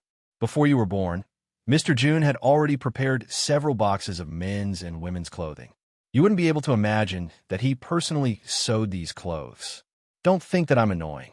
Even if you do, I still have to ask for a vote. Who let that be the foundation of our survival? AI. Chapter 2793. I believe that they must have been forced to abandon you. Mayan listens in a daze. She doesn't know why, but she feels an indescribable sourness in her eyes and heart. It takes a long time for her to calm down. Why did you enter the unclean abyss again? Wen Huanglang shows a bitter smile and grits his teeth. All these years, I've been living in Yuanwu village except for gathering information. The Ning family and when Qingyuan thought that I had died long ago. A few days ago, I went to Wangyin Bazaar to gather information and found that when Qingyuan had become the shopkeeper of Listening Sound Pavilion. We had a fierce dispute in Listening Sound Pavilion. Although I hated him for betraying Mr. Jun, he was still my only blood relative in this world. Being able to see him again My heart still held a trace of happiness. But who knew that he would be so cruel and merciless? Wen Huanglang's face shows a look of resentment and pain, and even his voice can't help but tremble. He was afraid that I would report him to Ning Jinxiu, and that I would settle accounts with him about Mr. Jun. He sent people to follow me to Yuanwu Village, and then threw me and all the people in Yuanwu Village into the unclean abyss. Mayan stares blankly and turns to look at Zhuo Bing and the others. These people's cultivation is obviously very low, and they have just experienced a hellish life and death situation. There is still fear in their eyes, but there is even more joy and gratitude after surviving a disaster. You guessed right. They are the villagers who survived in Yuanwu Village. When Huanglang chokes with sobs, their cultivation is very low, and they are not smart. They are the lowest existences in the entire northern continent of Ziyunjie. But in the midst of a bunch of deceitful, heartless high-level cultivators, they were so simple and kind. Wenqing, that bastard, even refused to let these villagers go. No, it's not Wenqing Yuan's fault, it's me. I implicated them. If Miss June hadn't happened to appear here, I would have killed them and myself because of my soft-heartedness. Mayan sees Wen Huanglang covering his face and silently sobbing, but she has no intention of comforting him. When Wen Huanglang has cried enough, she asks, "Does anyone in the northern continent know the whereabouts of my parents?" When Huanglang sniffles and silently wipes his tears, he thinks for a moment and says, "Ning Jinxiu should know." Maya nods, her eyes deep. Then, she stood up from the rock and walked towards the direction of the thick fog. "Miss June, where are you going?" "Fairy maiden, don't abandon us." Seeing that Mu Yan was about to leave, when Huanglang and the villagers of Yuanwu Village chased after her. "Mu Yan, I have already removed most of the god-slaying shamans in this kernel. In a short time, you will not be infected by the poison again. I'm going to other places in the unclean abyss to look for my senior and junior brothers. It'll be dangerous for you to follow me." When the villagers of Yuanwu Village heard this, they immediately revealed disappointed expressions. All of them stared at her like some kind of pitiful, stupid beast. Mu Yin held her forehead. "You guys wait here obediently. When I find my fellow apprentices, I promise to take you out of the unclean abyss. Great Immortal, will you come back for us? Can we really leave the unclean abyss?" The eyes of the villagers of Yuanwu Village lit up again, as if they had seen a beast on a bone. Pairs of eyes, pika pika pika, seem to be emitting stars. Mu Yin can't stand it anymore, so she turns around to leave. Wen Huanglang hurriedly caught up with him and smiled.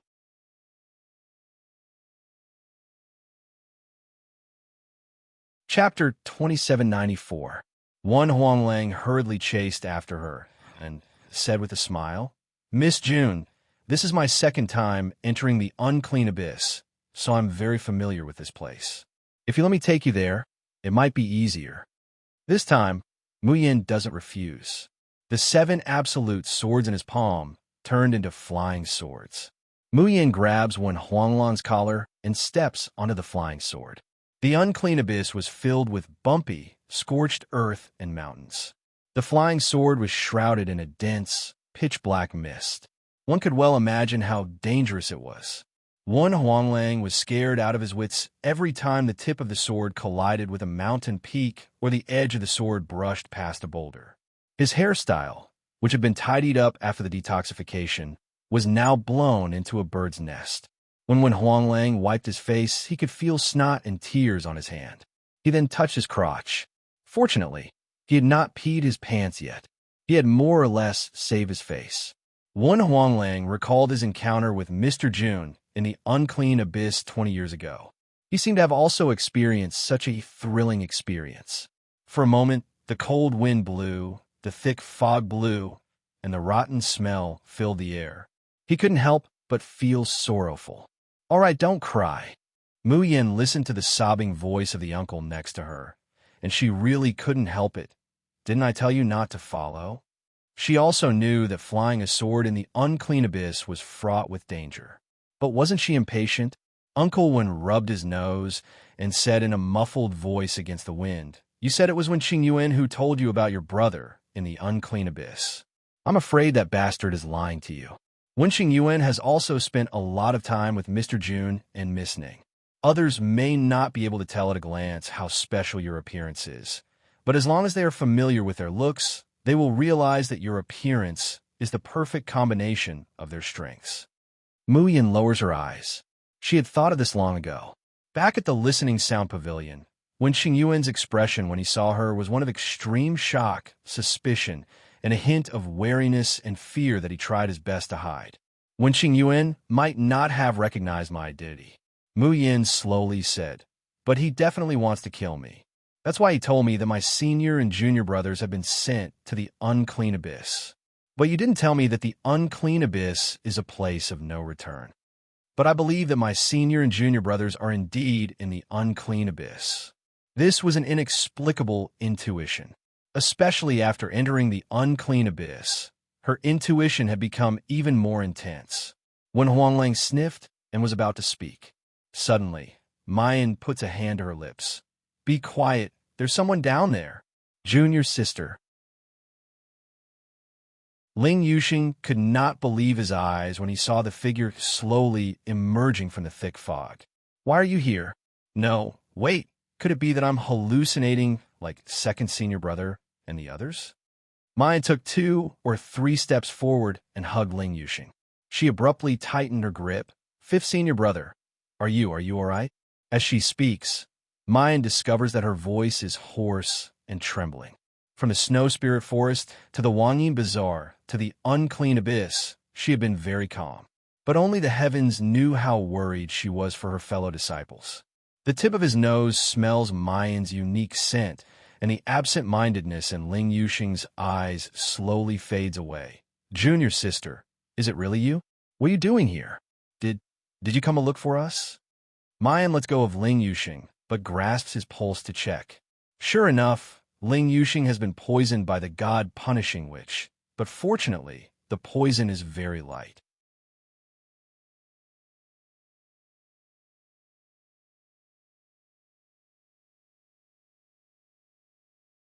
Chapter 2795. Mu Yin didn't even take out the Tian Mo Qin. She directly stuffed an elixir into Ling Yuxing's mouth and asked, what about the others? And how is eldest senior brother? Ling Yuxing hung his head guiltily when he heard the words and was silent for a while. Mu Yan's heart sank. Did something happen to someone? Is it eldest senior brother? Eldest senior brother and Shao Qi were taken away. Mu Yan was startled. Taken away? Who took them away? What exactly happened after I left? After a pause, she shook her head. No. Take me to see second senior brother, third senior brother, and fourth senior sister first. They must have also been poisoned by the god execution witch, right? Ling Yuxing nodded again and again. Junior sister, come with me. Mu Yin grabbed Ling Yuxing and jumped onto the 7 absolutes, soared together. It's faster to fly there. Ling Yuxing had unparalleled speed and the almost heaven-defying absolute space field. He didn't need to use too much spiritual power to make his speed faster than the wind, rain, and even sound. The less spiritual power he used, the slower the god execution witch's poison would penetrate. That's why Ling Yuxing came out to explore the way. Otherwise, the 4 could only wait for death in the unclean abyss. However, Mu Yin was not stingy with her spiritual power as she drove the 7 absolutes soared to rampage in the unclean abyss. Ling Yuxing could only stare dumbfounded. Sure enough, junior sister is junior sister. What was absolutely impossible in the eyes of ordinary people, to little junior sister, it was nothing out of the ordinary. In the blink of an eye, the 7 absolutes sword landed at the place pointed by Ling Yuxing. Lung Yuma and Qin Jiao were contaminated by the god execution, which more than Ling Yuxing. Mu Yin didn't even have time to greet them. She directly took out the Tian Mo Qin and played the art of yellow. After half an hour, Lung Yuma and Qin Jiao's muddled eyes regained clarity. Lung Yuma rushed over and hugged Mu Yin. Junior sister, you're here. What the hell is this place? I've been shopping for half a day, but there's only black fog and corpses. I'll go crazy if I stay in this damn place for another 2 days. Mu Yin smiled and reported to Lung Yuma, then turned to Chu Moli. Third senior brother, you don't seem to be deeply poisoned. As she spoke, she grabbed Chu Moli's wrist and felt his pulse. However, with this probe, Mu Yin slightly widened her eyes, revealing an astonished expression. Third senior brother, you haven't been tainted by the god-killing witch? Chu Moli slightly lowered his eyelids. A faint and gentle smile hung on his delicate and refined face. The corners of his lips curled into a smile, and the words that came out of his mouth were indistinct, making it hard to hear them clearly. Witches are of a lower rank than curses, so of course I won't. Mu Yin, third brother. Only then does Chu Moli raise his head and look at Mayan. Junior sister, you said that you can use spiritual power as you wish in this unclean abyss. Mayan nods. Chu Moli curls his finger and gently taps the back of the wheelchair. In an extremely low voice, only the two of them can hear, he says, I am convinced that there is no spiritual power in this unclean abyss. Even the people of your Yinwu continent cultivate very, very little internal force. The only thing in this place is devil chi. Mu Yan's pupils suddenly shrank. What does third senior brother mean by this? Chu Moli smiles, but this time it's not that kind of refined smile. Instead, his eyes are clear and bright, carrying a trace of indescribable warmth and softness. Junior sister, there's no need to be agitated. I'm just telling you the truth. But no matter what your background or identity is, you are only our Xiao Yao sect's junior sister.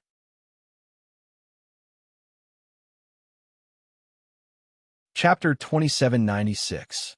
Mayan stares blankly at Chu Moli. She used to think that this third senior brother was shrewd and unpredictable. His sense of belonging to the Xiao Yao sect was not as deep as the others. But at this moment, Mayan knows that it was not the case. Third senior brother also treats them as his real family, the only people in the world that he wants to trust and protect. Because at this moment, he had never revealed such an expression and extension in front of outsiders. Never. A faint smile appeared on Mu Yan's face. She stood up and said, Now, can you tell me what happened in the snow demon forest? Where did Big Brother and Xiao Qi go? Lung Yuma grits her teeth when she hears this question. She can't wait to take the Red Lotus soul-stealing blade and slash it 17 or 18 times. Damn it, it's all our fault for being careless. We were tricked.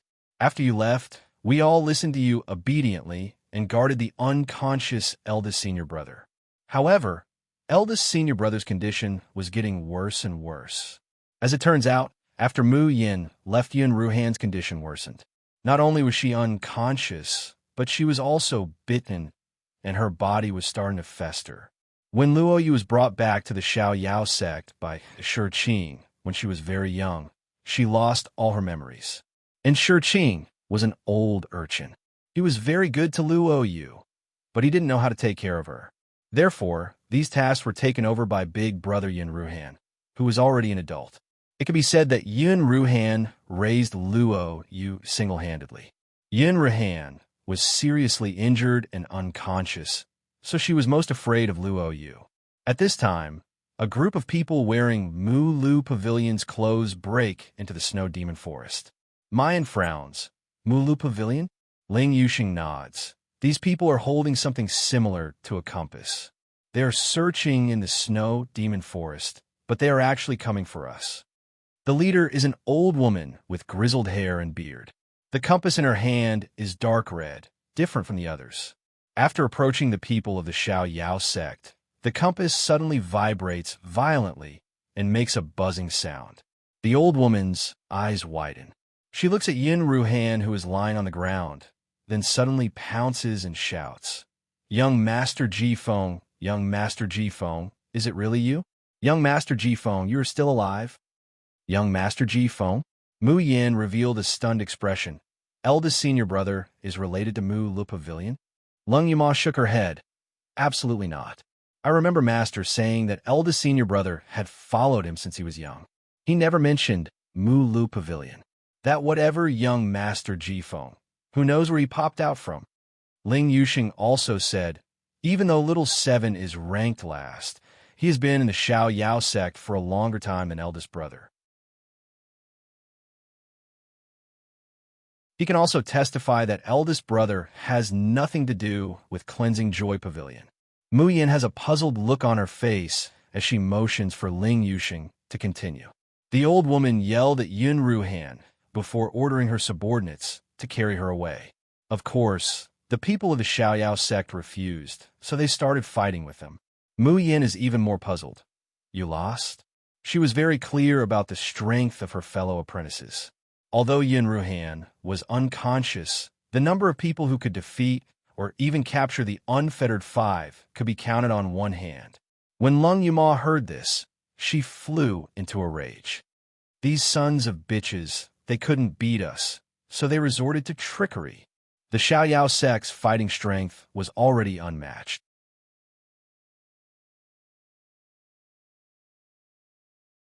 Chapter 2797. Although the strength of the Cleansing Delight Pavilion's people could be considered strong, they were beaten to the point where they were unable to retaliate in just a few moves. But after the old woman fell to the ground, she took out a flute and started playing it. Lung Yuma and the rest had been with Mu Yin for a long time, so they weren't afraid of musical attacks at all. Who knew that the old woman wasn't playing the flute to attack them, but to activate the formation? Mu Yin was startled. She then slapped a rock under her, annoyed. She thought that her fellow disciples were strong, and they had all kinds of antidotes to protect themselves. But she forgot to consider that they were in the protective formation of the Horton tribe. She could even break the 10 ultimate formation of 1,000 caves, so she naturally wasn't afraid of any attacks from the formation. However, it was different for his fellow disciples. They knew nothing about formations. Within the Horton tribe, as long as the person controlling the formation launched an attack on them, how could they resist? But there was no point in blaming themselves now. Mu Yin didn't say anything, but listened to Ling Yuxing quietly. As soon as the formation was activated, we felt powerless. Also, all the spiritual plants in the forest seemed to have woken up and attacked us. In the end, we were tied up by some vines and couldn't move. Seeing that the people of the Xiao Yao sect were powerless, the old woman ordered them to take the unconscious Yun Ruhan away. She looked at Yun Ruhan with a gentle gaze. But when she looked at the people of the Xiao Yao sect, it was as if they had been dipped in poison. Young Master Ji Feng has been missing for so many years. He must have been kidnapped by these hateful outsiders. A cultivator of Mu Lu Pavilion next to the old woman sneered. No wonder these outsiders could enter the boundary of the 10,000 Torrents formation without the music song token. So they forced young Master Ji Feng to send them in. There's no need to care about such audacious people. Just send them to the unclean abyss. The old woman nodded and raised the flute to her lips again. Soon, a door of light appeared. Lung Yuma and the rest were thrown into the door of light one by one. When they opened their eyes again, they were already in the unclean abyss. Ling Yuxing frowned and said worriedly, I was the second last to be thrown into the door of light. Before I was teleported, I saw someone trying to catch Seven. But Seven suddenly went berserk. A red and a white soul pearl appeared on her back. Bai Zhe and Bifong Crane appeared at the same time, shocking everyone present. After that, I was sucked into the portal, and I don't know anything else. Mu Yan's heart thumped, and she cried out inwardly. Seven must have been too worried about senior brother, which was why she lost control and summoned Bai Zhe and Bai Fong. But she remembered that eldest senior brother had reminded her many times not to summon Bai Zhe in front of others. All five of them were now in the unclean abyss. Shao Qi was alone guarding the unconscious eldest senior brother, not knowing what kind of situation he was in. Thinking of this, Mu Yin could no longer sit still. She suddenly stood up. Let's go. We'll leave the unclean abyss now. There was no one present who doubted Mayan's ability to take them out of the unclean abyss, which was said to be a place of no return, including Wen Huanglang, who was still on tenterhooks. Mu Yin didn't leave immediately. Instead, she kept her promise and returned to the call first, bringing the villagers of Yuanwu village with her. Only then did she start to locate the life gate of the unclean abyss with the star curtain skill. Soon, a ray of light shot out from the Tian and Mo Qin, illuminating a certain direction ahead. Chapter 2798. I thought I was dead when I entered the unclean abyss. I didn't expect that I would come out alive. We were lucky enough to run into the fairy maiden. The unclean abyss is said to be a one-way trip. If those bastards who threw us in knew that we came out alive, they would be furious. Idiot, is there a hole in your brain? If those people know that we are still alive, do you want to enter the unclean abyss again? Ahem, I was just saying it to show off.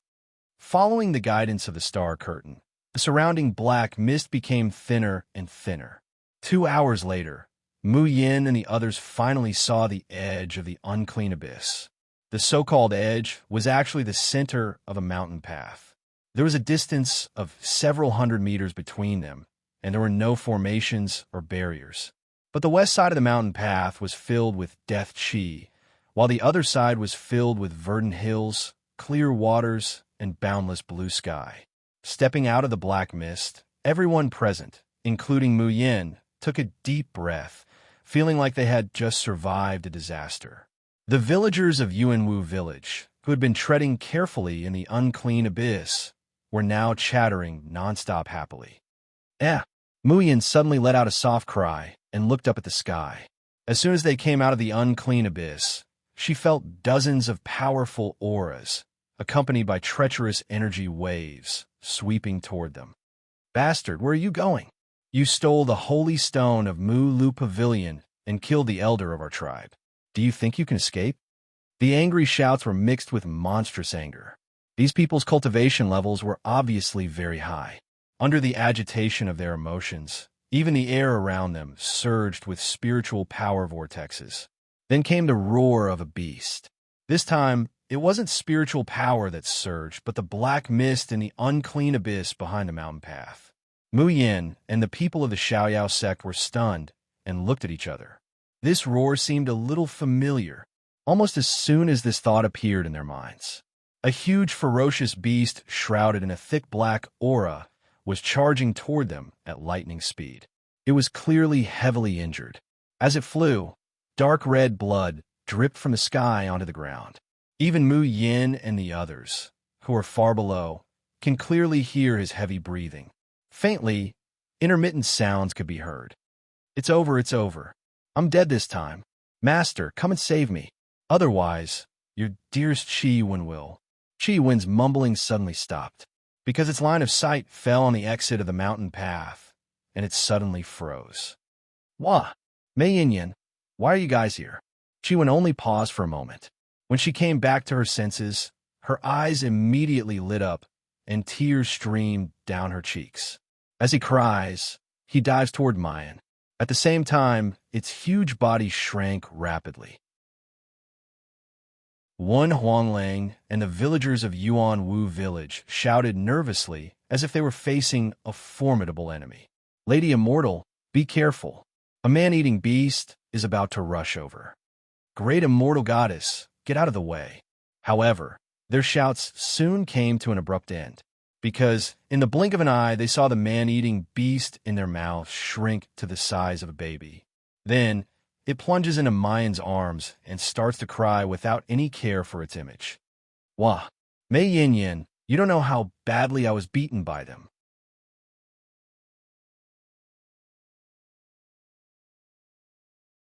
Chapter 2799.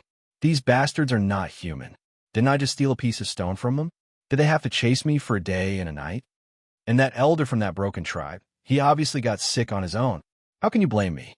Oh, Mei Yin, my young heart has been greatly hurt.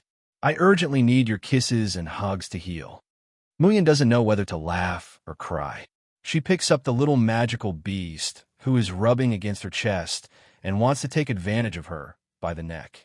Her divine sense explores its body, and she frowns. Your injuries are not light. Lung Yumao and the others nervously gather around.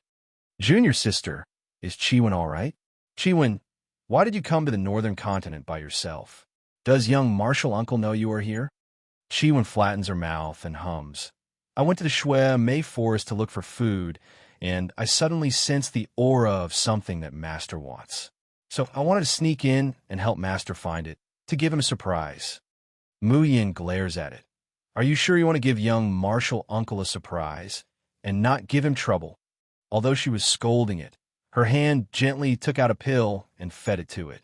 Lung Yuma curiously asks, "What is the thing that young martial uncle wants?" Chi-Wen is about to speak. The pursuers had already arrived in the blink of an eye. "Beast, let's see where you can go this time. Who are you people?"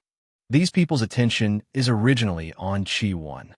But when he saw Mu Yin and the others, and the black mist that was still faintly visible on the mountain path behind them, his expression suddenly changed. You are blasphemers? Did you come from the uncleanst abyss? How can blasphemers come out of the uncleanst abyss? This is not the first time Mu Yin has heard the term blasphemer. She can't help but turn to look at Wen Huanglang. Wen Huanglang hurriedly explains, in our northern continent, whether it is the Horton tribe or the Ning family, they all believe in gods. For example, the Horton tribe and Mu Lu Pavilion worship the most devout Xian Mu goddess. Every year, during the big sacrifice, all believers are allowed to go to the altar to receive the blessings of the gods. This kind of blessing can strengthen the bodies of the northerners and even improve their cultivation.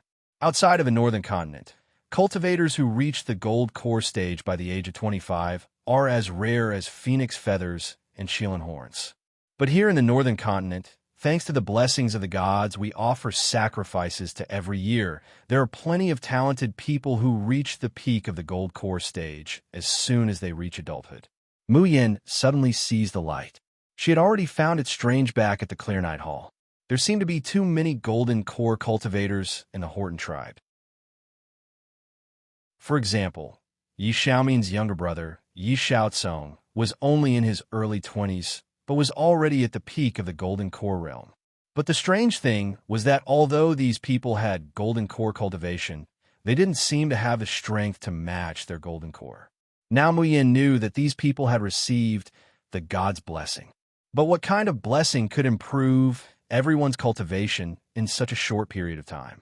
Was there really no side effects to such an improvement? Mu Yin looks at Wen Huanglang, motioning for him to continue. Wen Huanglang says, during the sacrifice, those whose cultivation increases rapidly are called God's bearers, and they will be recruited by big families like Mulu Pavilion or the Ning family.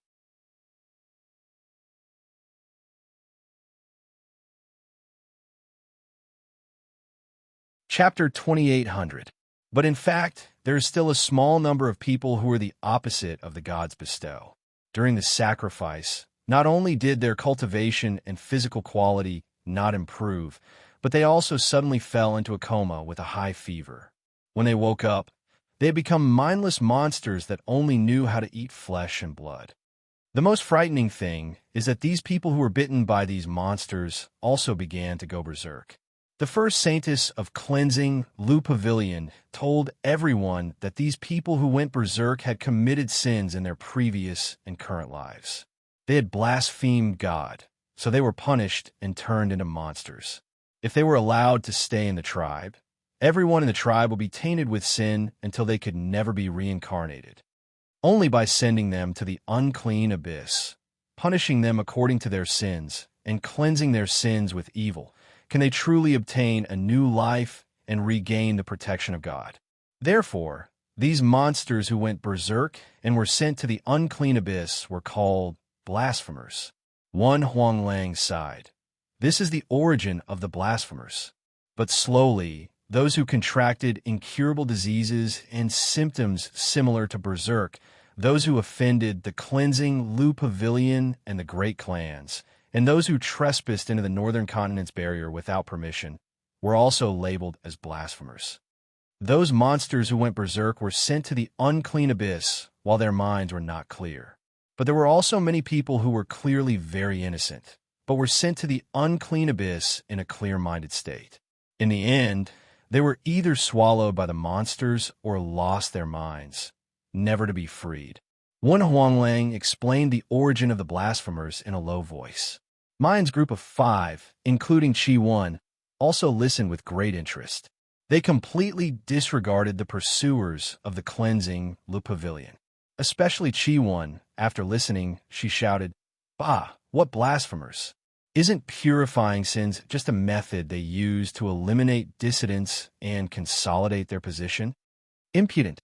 The people of the cleansing Lu Pavilion couldn't stop, their angry roars almost breaking the sound barrier. Who are you people? Where did these brazen people come from, daring to slander the reputation of the cleansing Lu Pavilion? Quickly hand over the beast who stole the holy stone. The leader was an old man with a lushing instrument in his hand. His cultivation had already reached the peak of astral projection. He raised his hand slightly, and the noise behind him immediately quietened down. The old man took a step forward and looked around. His gaze landed on Mu Yin, and he nodded slightly. "I'm a law enforcement elder of Cleansing Joy Pavilion, Chu Guanchuan. May I ask if Miss and her group have come out from the cleansing abyss?" Mu Yin curls her lips and says indifferently, "So what if I am?" Chu Guanchuan's pupils constricted. The expressions of the people from the Cleansing Joy Pavilion behind him also changed. When he first saw these people appear on a mountain path, their bodies were stained with demonic aura. They had their suspicions, but this thought was quickly dispelled, because according to their knowledge, since the beginning of the abyss of uncleanliness, no one had ever been able to leave it with a clear mind. Moreover, it would be fine if only 1 or 2 people came out. However, it just so happened that a large group of people had appeared. Among them, there were over 100 people with extremely low cultivation bases. How could such a person come out of the restless abyss alive? Chu Guanchuan's expression changed several times, and his voice unconsciously became louder. "How'd you get out of the uncleanest abyss?" "Mu Yin, I'm sorry, it's a trade secret. Forgive me for not being able to tell you." Chu Guanchuan didn't know what a trade secret meant, but he could see that Mu Yin didn't put him in her eyes at all. His face became extremely unsightly for a moment.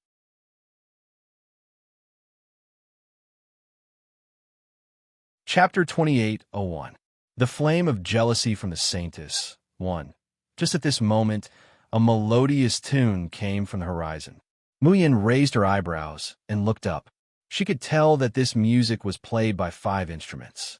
They were the Chinese harp, jade flute, guzheng, yangqin, and pipa. Especially the sound of the Chinese harp. It was very familiar because she had tried playing it herself. It seemed that the 5 saintesses of Mulu Pavilion had arrived. Just as she was thinking about this, an ethereal and pleasant sound of a harp suddenly joined the ensemble. Mu Yan's ears moved, and her expression became solemn. This was the sound of a harp. Moreover, the musician's cultivation and level were extremely high. Just a casual playing, a steady tune that was neither too fast nor too slow overshadowed the excitement of the 5 instruments playing together. This was an expert musician. Mu Yin couldn't help but look up in the direction of sound. Hearing this ensemble, Chu Guanchuan's eyes immediately brightened. He bent his left knee and knelt down. "Welcome, Saintess." The other people of Mu Lu Pavilion also knelt down respectfully and said loudly, "Welcome, Saintess." As soon as the voice fell, 5 figures landed first. They were Yishuang, Yishui, Yifeng, Yiyu, and Yiyun. The moment she saw Mu Yin, Yishuang's fingers that were playing the Chinese harp became chaotic. A sharp and ear-piercing sound instantly broke the harmonious performance. Didn't you enter the unclean abyss? Why are you here?" Even Yiyun and the other 3 stopped playing and looked at her in astonishment. Mu Yin said with a faint smile, "Can I come out after entering the unclean abyss? Why can't I be here? How is it possible to come out of the unclean abyss? Where did you come from, witch? What do you want to do in our Horton tribe?" "Bah, you're the witch." Lung Yuma stepped forward and cursed. "Is the unclean abyss your Mu Lu Pavilion's back garden? My junior sister can come and go as she pleases. It's not your business." "You, impudent." Yishuang and the others were furious. Right at this moment, a cold and pleasant voice came from the sky. "Yishuang, why are you arguing outside? Have you forgotten the magnanimity of our cleansing Joy Pavilion? Elegant, graceful, noble, and dignified. She was always like a high and mighty fairy that mortals looked up to, worshipped, and revered. As soon as he finished speaking, a woman in a purple muslin dress slowly descended from the sky. A gentle breeze ruffled her long hair and clothes, revealing a woman's elegant and refined face. She had delicate eyebrows, creamy skin, a jade-like appearance, and was as beautiful as a peach. This was the most outstanding saintess of cleansing, Lu Pavilion in history, the master of the divine artifact Ice and Snow Solitude, by Lan. The knees of the villagers of Yuanwu village trembled, and they almost knelt down. Beauty and grace were not the only things that Ma Jinglan possessed. More importantly, the saintess of Cleansing Joy Pavilion was born with a sense of supremacy in the eyes of the Northern Continent's commoners. Even when Huang Lang's face turned pale, he lowered his head, not daring to look at the light of the approaching person. The people of Cleansing Joy Pavilion had already knelt down when they heard the sound of the zither. Now that Bai Lan had appeared, Yishuang and the others could no longer quarrel and quickly bowed to greet her.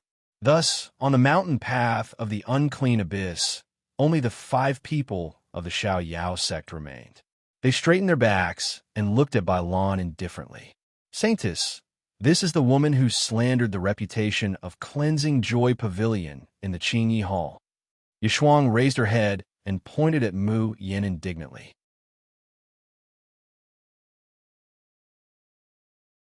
Chapter 28:02. The Holy Maiden's Fire of Jealousy, 2. This woman knows witchcraft and used all kinds of tricks to embarrass me in the Pure Night Hall. I sent her into the unclean abyss, but she still came out alive. Ian also said, this woman is really strange. Holy Maiden, please don't let her go so easily. Without needing Yishuang and Yi Yun's reminder, Ma Yinglan's gaze immediately fell on Mu Yan. Nothing else, because the girl in front of her, who wore no makeup and whose clothes were stained with mud, was breathtakingly beautiful. Ma Yinglan herself was a top-notch beauty. When she saw other beauties, she naturally wanted to compare them. Before that, she had absolute confidence in her beauty. However, the moment she saw Mu Yan, her heart surged with jealousy and powerlessness. For the first time, Ma Yinglan didn't have absolute confidence in her appearance. Although her heart was in turmoil, Ma Yinglan's face was still calm. I didn't expect that the unparalleled, unfettered 7 of the continent would come to visit my northern continent. Mulu Pavilion didn't sweep the bed to welcome us. It was our negligence. Lung Yuma sneered. Sweep the bed to welcome us? It's more like sweeping us into the unclean abyss. How dare you? Who allowed you to speak to the Holy Maiden like that? Chu Guangxuan roared and was about to blow the lushing in his hand. But Ma Yinglan gently waved her hand to stop him. Her expression didn't show the slightest bit of annoyance, and her eyes were still fixed on Mu Yan, especially Miss Qing Chang Killer Monarch. I've been fascinated by your name for a long time. But Miss June's way of doing things isn't very honest. Mu Yan raised her brows. Oh, is that so? How am I not honest? Ma Yinglan said. You know that the northern continent doesn't like outsiders to disturb us. Yet you sneaked in with unclear intentions. In the Pure Night Hall, you caused trouble for no reason and trampled on Mu Lu Pavilion's reputation to build your reputation as a genius doctor. Now, you even brought out a blasphemer from the unclean abyss. May I ask if Miss June wants to consign my Horton tribe to eternal damnation? Chu Guangxuan immediately shouted. It's not just that. Holy Maiden, they're even covering up for the bastards who stole the holy stones. You must recover our holy stones. Mei Lan was startled. She looked down and saw that Mu Yan was holding a small, strange spirit beast in her arms. Who else could it be but Qi Wen? Hearing Chu Guangxuan mention her, Qi Wen immediately yelled, Beast, beast, beast. That's enough. What a bunch of ignorant idiots. What holy stone? Do you really think I'm as ignorant as you? This is clearly a nightmare stone from the immortal cultivation continent. It simply doesn't belong to your cleansing Lu Pavilion. You just happen to pick it up. As it says that, it raises its head to look pitifully at Mayan. Mei Yin Yin, this nightmare stone is of great use to master. You mustn't let this group of misers take it away. Mu Yin laughed and patted its head. When it came to pestering endlessly and making false accusations, if this fellow claimed to be number one, no one would dare claim to be number two. However, Chi-Wen risked her life to snatch the Nightmare Stone, which meant that this thing was really important to little martial uncle. Mu Yin, Lung Yuma, and the rest looked at each other. Yes, for the sake of little martial uncle, they had no choice but to seize it by force and shamelessly for once. Ming Lan's face sank a little. When Lung Yuma was so rude before, she wasn't angry. When she realized that Mu Yan's appearance had surpassed hers, she didn't really get angry. But now, when she saw Chi-Wen and Mu Yan's intimate actions, an indescribable anger surged in her heart.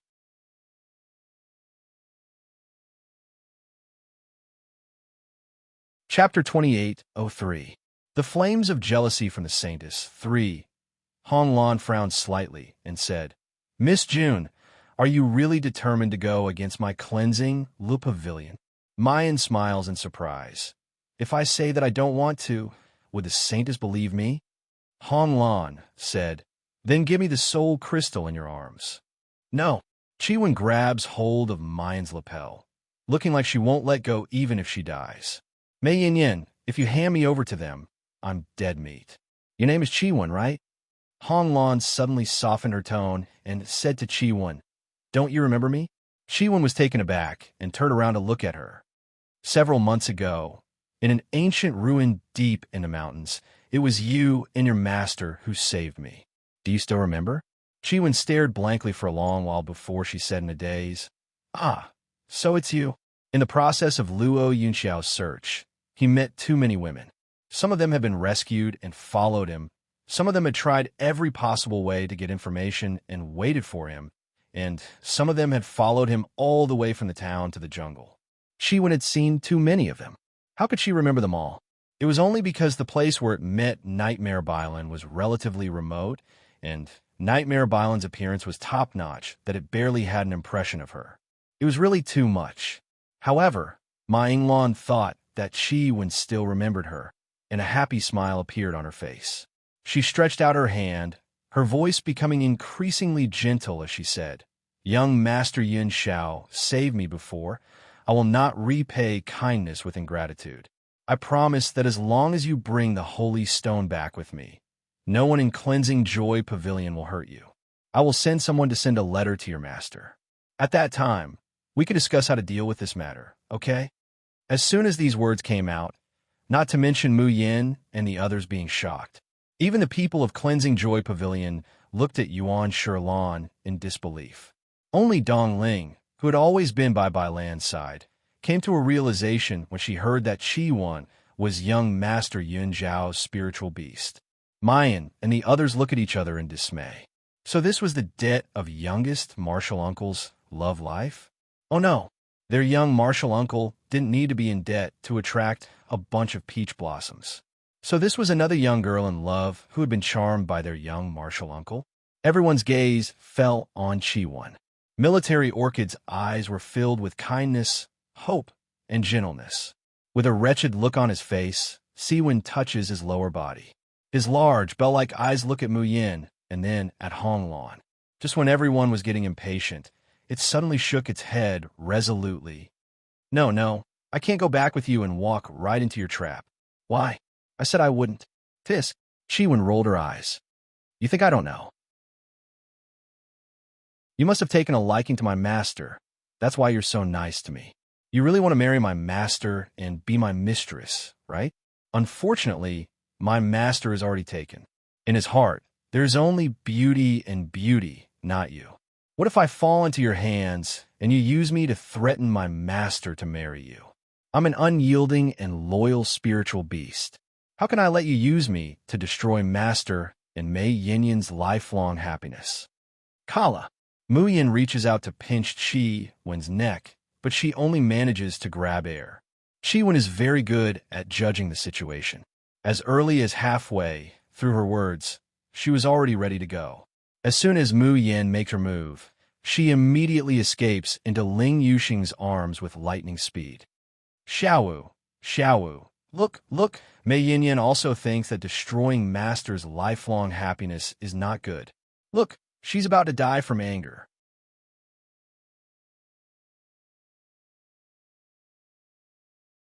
Chapter 28:04. The Holy Maiden's Fire of Jealousy. 4. Asking for votes. Ling Yuxing's mouth twitches. You're the one who's going to piss off little Junior's sister. Lung Yuma laughs. Chiwen, where did you get the face to say that you're unyielding and loyal? Ha ha ha. Enough. Suddenly, Enlan's shout interrupts the laughter of the Xiao Yao sect people. Her face is as cold as frost as she stares at Mu Yin. I'm talking to you nicely, but you really think that you can play around with Mu Lu Pavilion? Mu Yin looks at Enlan, inexplicably sympathizing with her.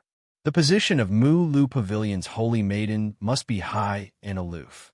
In the end, Qi Wen revealed her daughter's secret in front of everyone, and was even spouted nonsense and despised by her. It's already not bad that Enlan can still maintain this kind of bearing.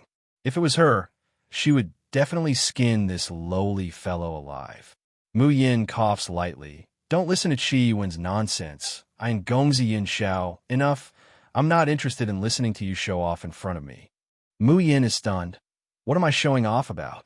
Enlan coldly says, I've heard about what the Xiao Yao 7 has done these days, and I admire you very much. Even if you came without permission and have impure motives, I don't want to make things difficult for you. But the premise of all this is that you don't harm Mu Lu Pavilion. If you still insist on going your own way, then don't blame me for being impolite. This is the final ultimatum. Hand over Qi Wen and the Holy Stone, then send these blasphemers back to the unclean abyss, and I'll pretend that everything that happened today never happened. Qi Wen tightly clings to Ling Yuxing's neck, crying, Don't hand me over. Boo-hoo. I knew that women who hate because of love are the most terrible. You're the one who started all this. Ling Yuxing now understands why his little junior sister wants to strangle this guy. Compared to Qi Wen's affectation, when Huang Lang and the villagers of Yuanwu village are genuinely afraid. Their faces turn pale in an instant. Their trembling knees can no longer support them, and they fall to the ground. Goddess, we don't want to die. Mayan waves her hand. All right, stop howling. I've already saved you. If I let you die, wouldn't that be a waste of effort? Her tone was impatient, and there was even a hint of indifference in it. However, the people of Yuanwu village, who were scared out of their wits and filled with despair, seemed to have caught a duckweed.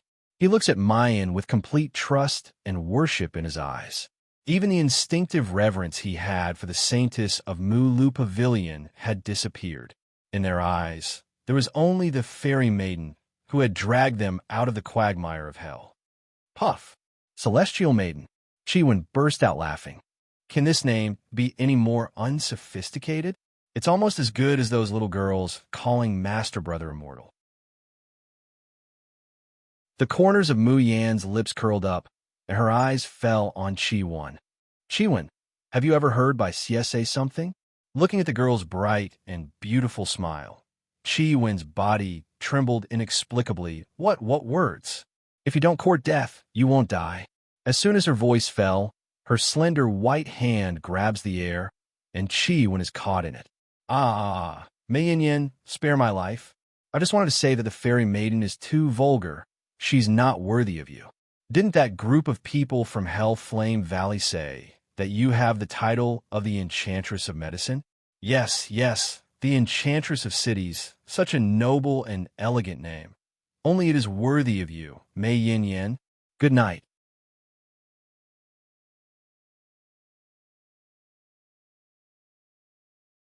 Chapter 28:05.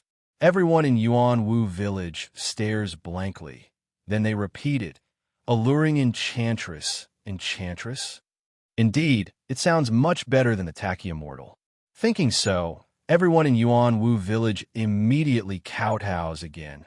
Thank you, Enchantress, for saving our lives. Muyan facepalms. She's not interested in arguing with Qi Wen, so she just throws it aside. Then she looks at Hong Lan. If I say that I didn't want to make things difficult for Mu Lu Pavilion, I'm sure the saintess wouldn't believe it. But I'm sorry, I can't agree to either of your conditions. Hong Lan calmly nods. I expected it. Then, we'll rely on our own abilities.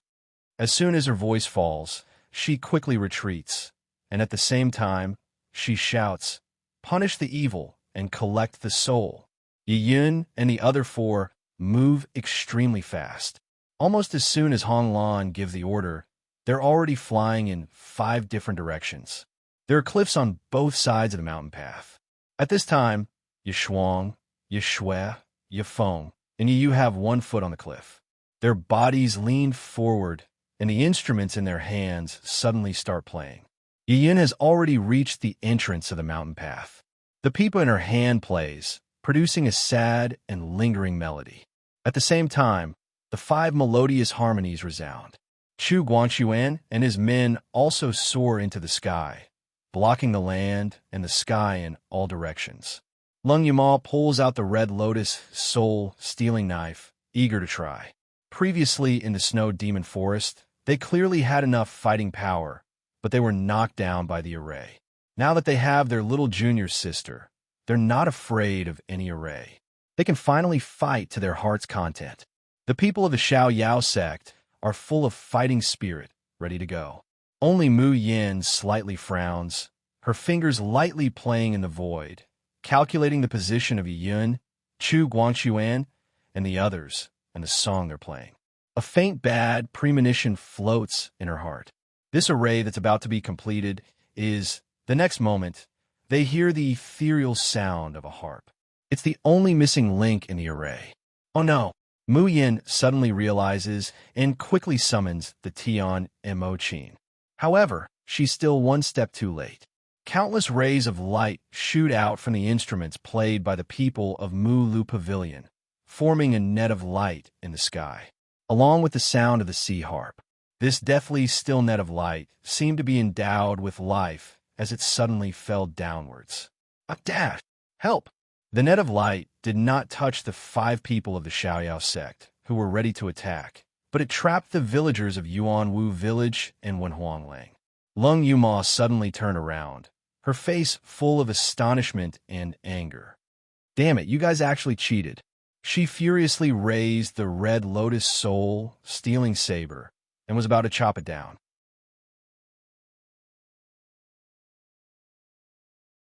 Without changing her expression, she plucked the strings of the solitary snow and said coldly, "Fellow Taoists of the Xiaoyao sect, you'd better not act rashly.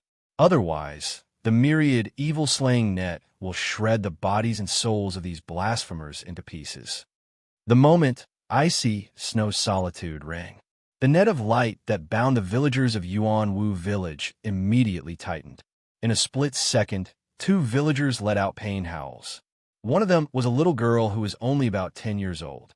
Her delicate and pretty face just happened to be attached to the net, and a few cuts appeared in a split second. The little girl cried out in fear and pain, "Fairy sister, save me. I don't want to die. I don't want to become ugly." When Huanglan's body also suffered a few cuts.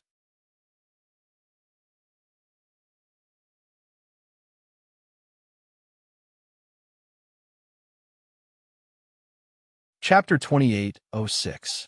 But when Huanglang didn't care about the pain in his body or the fear of death, he looked at Yuan Lan angrily. As the saintess of Mu Lu Pavilion, you used the lives of the old, weak, women, and children of the Horton tribe to threaten foreign cultivators. What right do you have to be respected by us? What right do you have to control our lives? Yuan Lan looked at the little girl who was crying to Mu Yin for help. She was stunned, and a trace of pity flashed across her eyes.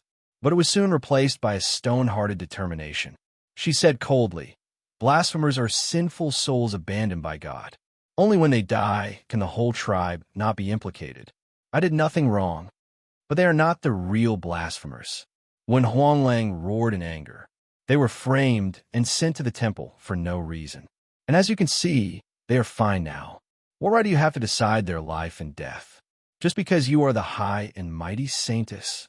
Before Yuan Lan could answer, Yishuang had already spat and said arrogantly, "So what if they were framed? As long as they are sent to the unclean abyss for more than a day, the God-slayer which will invade their souls and bones, and they will never be able to get rid of it. They look like normal people now, But who can guarantee that the God Slayer which in their bodies won't act up one day? Can you bear the responsibility if the whole tribe is implicated? So we deserve to die innocently? The villagers of Yuan Wu village couldn't bear it anymore and burst into tears. We used to believe in the fairy Mu Lu goddess. No matter how little we got every year, we would go to the Wanyin Bazaar to offer tributes to the saintess and Mu Lu Pavilion and pray devoutly. But what did we get in exchange? Were they abandoned like trash over and over again? Ye Shuang smiled disdainfully. Who can you blame?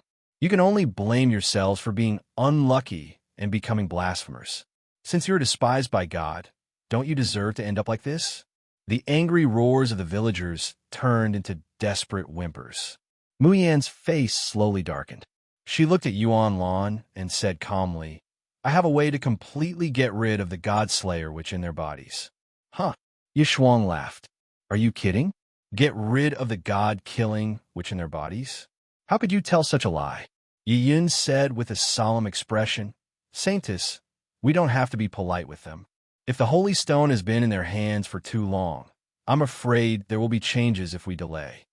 Honglan nodded slightly. He put away all the pity in his eyes and gently touched the snow solitude with his finger. The 10,000 evil-slaying net tightened again. This time, the villagers of Yuanwu village were already wailing in pain. Some of them even had their tongues hanging out of their mouths. Their eyes were rolling back, and they were panting painfully as if they would stop breathing at any time. Honglan said, We'll talk about whether you can get rid of the ice and snow solitude later. Now, please return the holy stone of Mu Lu Pavilion. Otherwise, you won't even have the chance to convince me to let you treat them. I'll count to 3. The faces of Mu Yin and the others darkened. However, he still quickly turned his gaze towards Qi Wan. Compared to some nightmare stone, human lives were obviously more important. If little Marshall Uncle wanted the nightmare stone, they would think of a way to get it later. Qi Wan whimpered. She was extremely unwilling and extremely depressed. You're tuning into the Romance Rendezvous YouTube channel. We're so grateful for your support, and don't forget to subscribe to join us on this incredible journey through captivating stories. Your generosity through donations truly makes a world of difference, as it's the primary source of revenue that allows me to expand and enhance this channel for you.